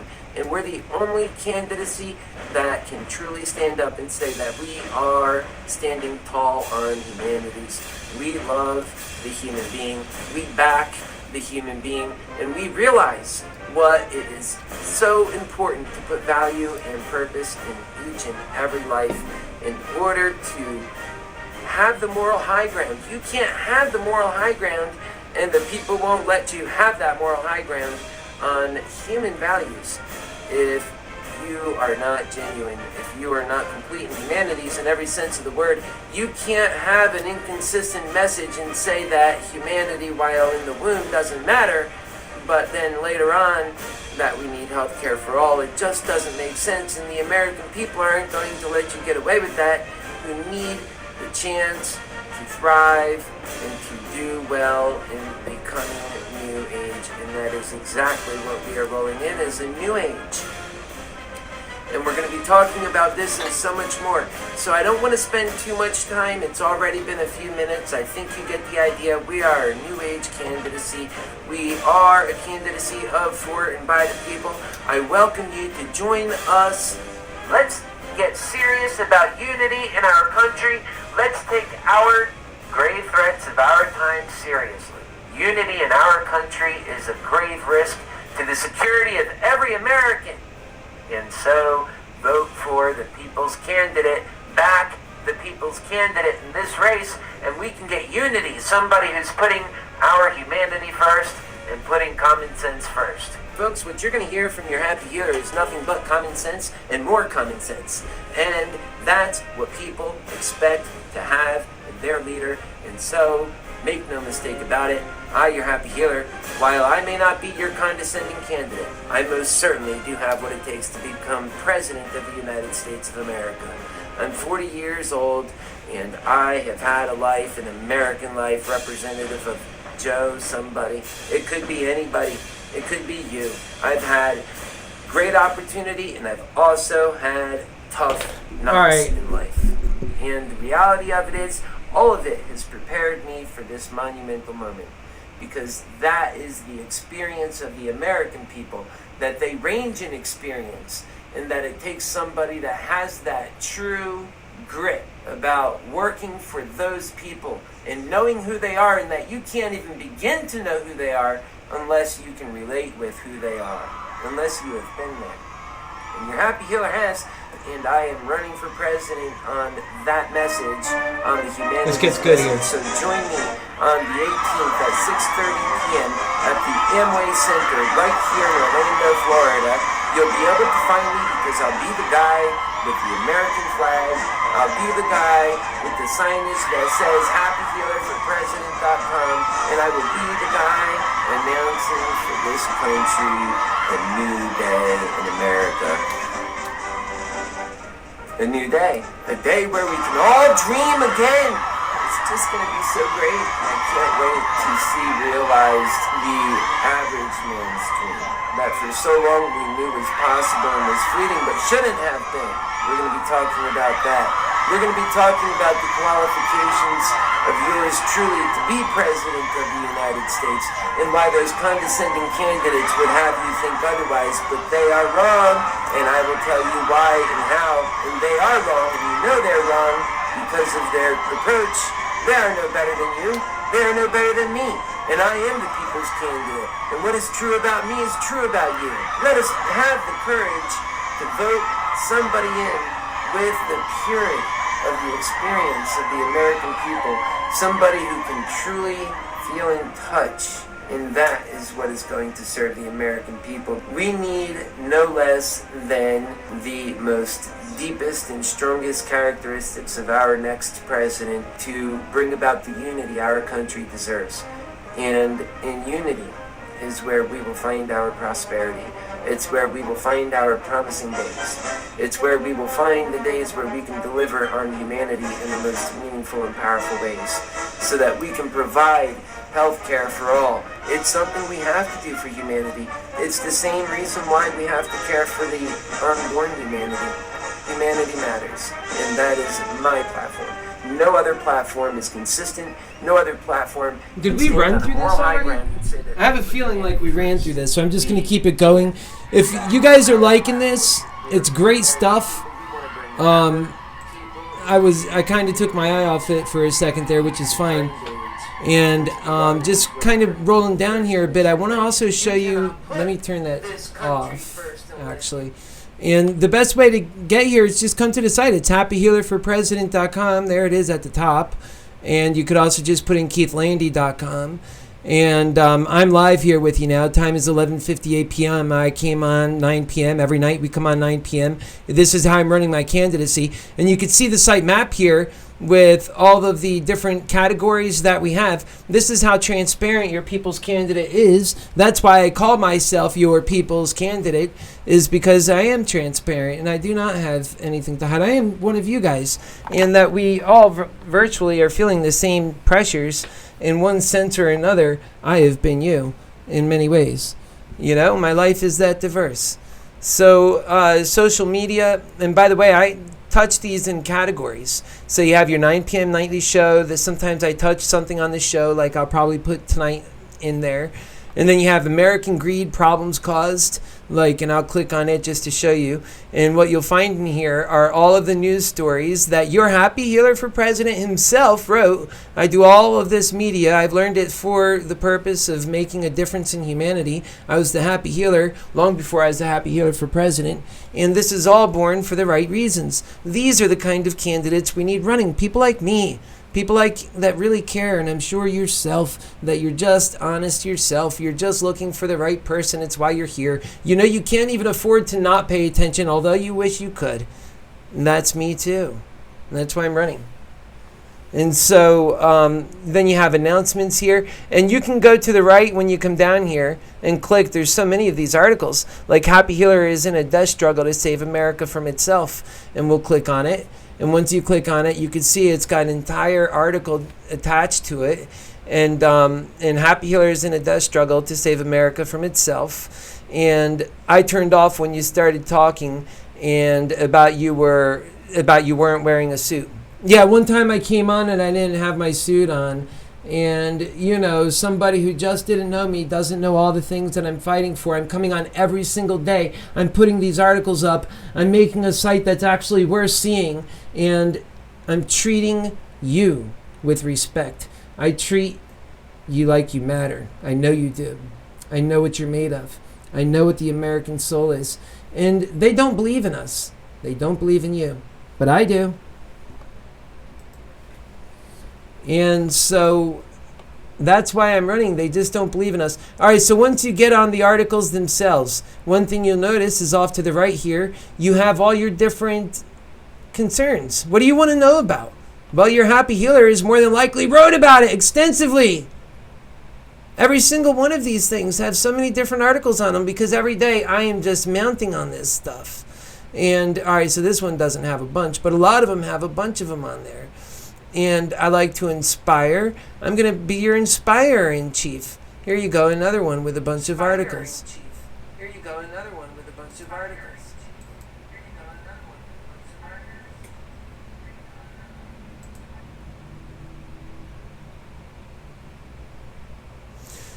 Do you want to stand up for Christian values? Here's how your happy healer approaches that. I got to turn that off. Here's how your happy healer approaches that. Are you ready? I'm pulling this back over because you'll probably want to see me more. I'm just going to read this though.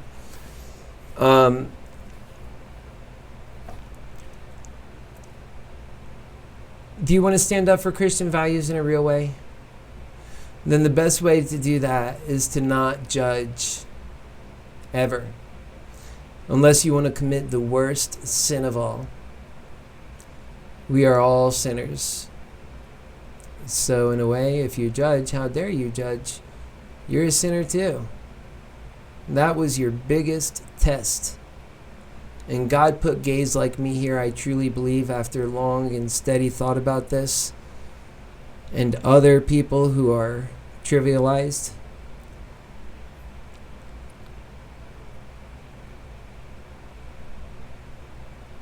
He put me here as a test to your hatred.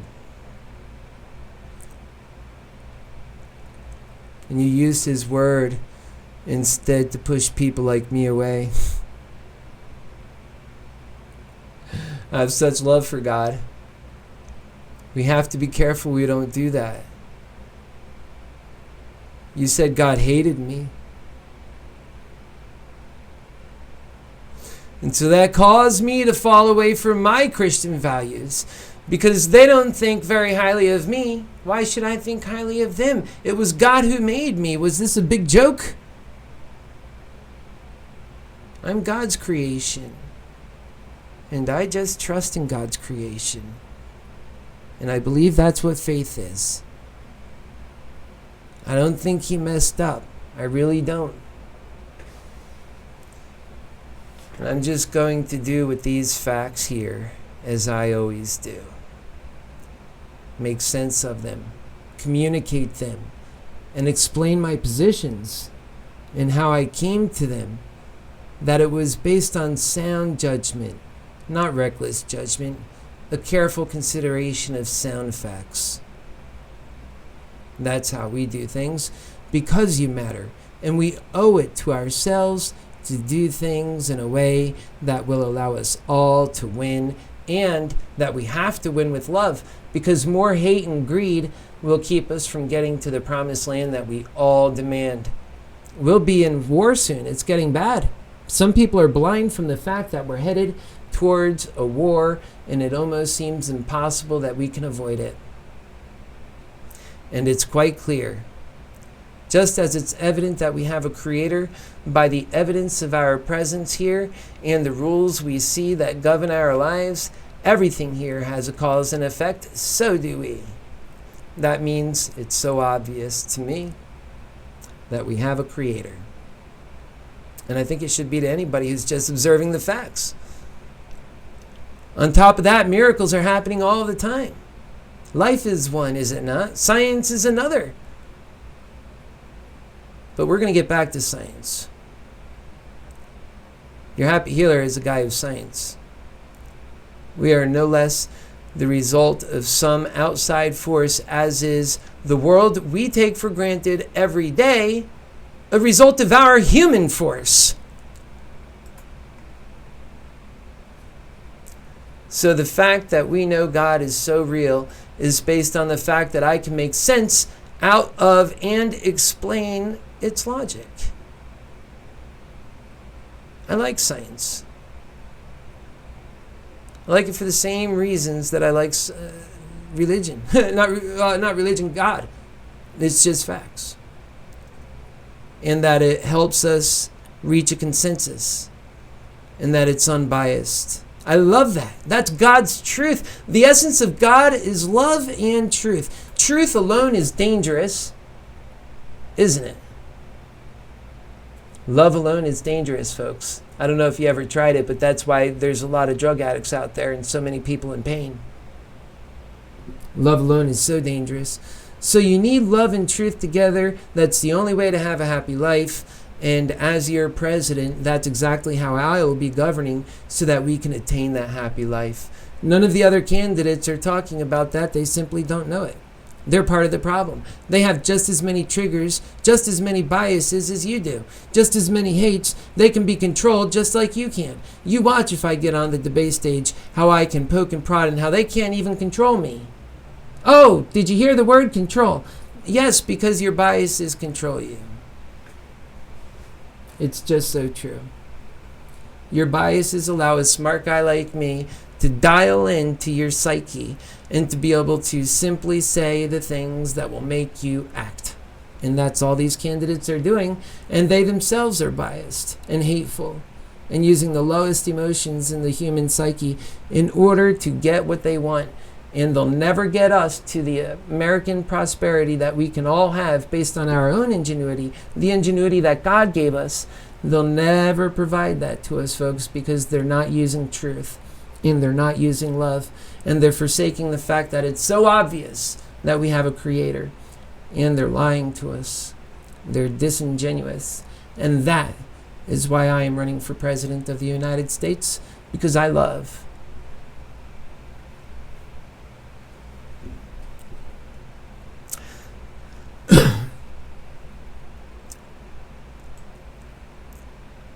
God is perfect. He can say what is true about us. We can't say what's true about him, however. Yet many have no problem doing just that and driving people like me in my youth away from God based on lies. Things they did not know to be fact, but yet they said it. And that drives people away from a happy life too. It makes them not believe in hope. And if you want to talk to a class of people that have no hope, you talk to drug addicts. They are the people who hope least because they are the ones who hear the most people telling them about how they can do things and how, really they're just condescended to. And aren't we all? Because of the classes. Something that a income for all will do? It'll erase those classes. Even the rich people will like that. It's so hard to find real, genuine, redeeming qualities in the human race today. It really is. I'm a single guy. It's just so hard. And that's not good because we have such great people and the capacity to do so much and to care so much and to love so much. And just imagine the society that we can build out of truth and love. They've tried everything else and they're failing. We have the ability to usher in a great new age of spiritual production technological production with our spiritual humanity focused on love and to take care of that humanity. Then you're going to be making all kinds of progress like we have never seen before. The money, by the way, let me tell you, I've thought about all of this stuff. I'm ready to have these really complicated conversations. Like, how do you pay for it? Because I have a plan. They don't have a plan how to pay for anything. Because when we go into the new spiritual age and we're creating human value, actually in our laws, there's actually value that's created in that. Oh yeah.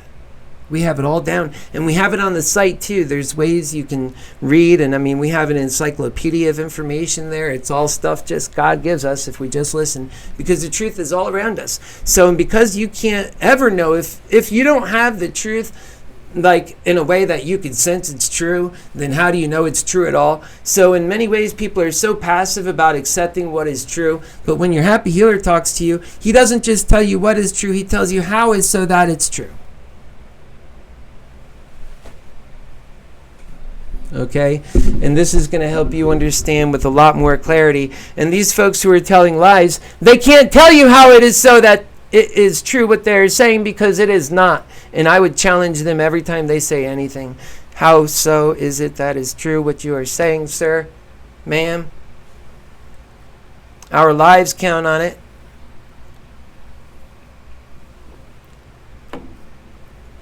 Wait for the day that your happy healer, which is righteous indignation, looks at Donald Trump in the eyes and says, how dare you put these precious souls, more and more of them, back in building more and more factories for human robots when we should actually be building, using the ingenuity that works for the military, that works for big business, that makes them billions and more billions. A time in history where America, whenever it does well, turns out more billionaires, but yet people suffer. Instead, let's let that ingenuity work for them, I would say. Why is it that you're forgetting about them? Why are you putting them inside the factory and then saying that they can't have health care for all? You're trying to wear down their bodies and you don't even want to fix them. And yet you're not the one that's rubbing elbows with people dying on the street, but your happy healer is. You better believe that. That's right, I live in a black neighborhood actually, and there is one of my recent neighbors who was without a place to stay and on the street, had an autistic daughter named Amber, and I did like how a neighbor should do. I took them in. They're not happy healers. They're actually very rowdy. But I took them in. I don't fear man. I love man. I want to increase the stock in every human being I possibly can. And if it's just one, I'm just fine with that. And if you don't believe me now, today is the most I ever had. You guys just clinged on to what I'm saying. But yet my vigor has been this high the whole time. Because I know that even just one person is worth the effort. These are the kinds of people we need running our country. Not the liars and the power-hungry people that are there now, but people who have the courage to say that we need to unite this country or we get nothing done. That means your dream dies, my dream dies, all of our dreams die. The only thing that could possibly happen is a civil war. So for the next 2 years, they're going to make sure we're guaranteed split up, that we're in this awfully hateful place, completely biased, with no unity.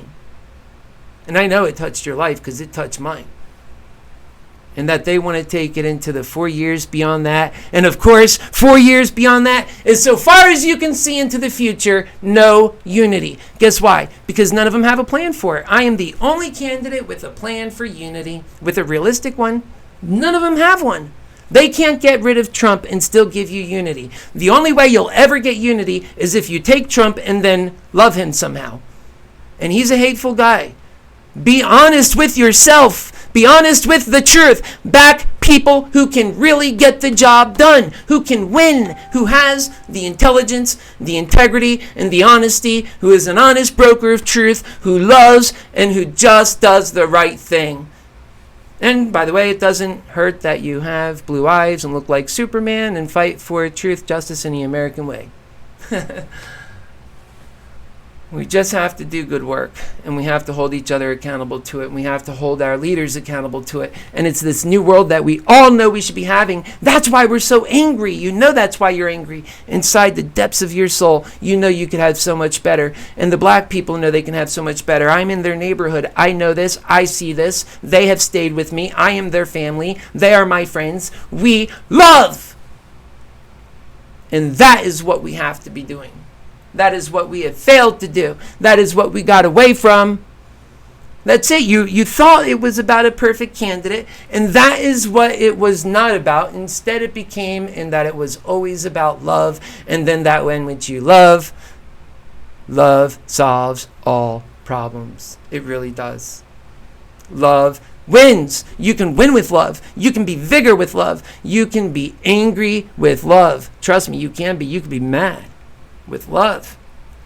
But you just got to leave hate out of the picture, guys. That's what the Happy Healer does, because it's time now to get serious about our futures. Otherwise, like I said, 2 years guaranteed, nothing, not even that your Happy Healer can do about that. I'll tell you what, though, as soon as we got the Democratic nomination, we already beat Trump. I'll be in my transition at that point, because we're going to win with Trump's people. You better believe it. And Trump will know that too. I'll have no reason to be bitter with him, and I'm not bitter with him now. I'm not bitter with any of them, except for that none of them are qualified and that they're ruining our country. Well, we're all bitter about that. But I also understand how important it is to love. And that's the one thing they don't offer. They don't offer anything on that. They have no insight. They just want to hate more. How is that going to help you and your families? How's that going to help your daughter, your son? or your grandparents, but I really want to talk about the young people. How is that going to help them? They're the ones. I'm young too. I'm 40 years old and I even look younger. So how's that helping us, guys? We got a future, and we have to really fight for that future if we intend to live in a 21st century, and we intend to beat China, who's already got so many hundreds of thousands of electric buses to our 400. They have their high-speed rails. We have none. These are facts, guys. It's unacceptable that they have been using our country, which represents 25% of this global economy. It is us, the 5% of the global economy, Americans, that American exceptionalism that I talk about that has been gypped. It's that American exceptionalism that must be repaid. And it's just like I say, we have suffered for long enough. And I tell my friends, and I tell everyone, you know, black people sometimes say they should get reparations for their pain and suffering. Well, no, I don't agree just that they should. I think all people should. That we all have gone through so much and that for so long we have looked and seen each other dying and being without. You don't have a free card to be successful. You think in America you can live the American dream? No, you can't. I've been there. I'm going to take it from somebody who's already gone through the cycle once, okay? And then through in a drug addiction. I've been through the whole thing already, and I'm not about the other side, okay? And I found God. It's great. Take it from me. If you go down a pointless road of just chasing money, what you're going to realize is that people around you might not be as talented as you. People you really love. You leave them behind sometimes. And that the world don't care about them. And then that you have to find yourself paying for them. And that if you don't do it, then nobody does. And it's the same way with the healthcare. And that it goes to real extremes. And that people who that otherwise say, oh, I love God and I love people and I'm a great guy and I'm a great girl. But they just watch people die all day long. And then they wonder why there's racism. And then they wonder why there's all these problems. And they laugh and curse at your happy healer. Proof evident by look at the likes. Look at them. Shameful, I say to you. Very shameful. I come and I bring love. And this is what you bring back. But it's okay because I'm very focused on the love, actually. You see, because I don't fear man. I know what I'm doing is right. I've taken the energy that you have not taken. I have taken that energy to know that what I'm doing is right. And openly, I tell you, are we getting something wrong here? Then you approach because, you know, it's so far as our ideology goes, it takes us as so far as the truth will take us. And as so far as science will take us. That is God's truth. Yeah, folks, when I talk, people are moved. I could sense it. I know myself, I'm getting a divine sort of clue of truth that people just seem to be so ignorant of. I don't know why. But I am doing my very best to share that truth and to share love and to do what's right because I have the answers. I know I do. Love is the answer. And we have consistent, workable plans. None of these guys will ever bring you unity with their hate. Their hate won't do it. Hate is the wrong ingredient.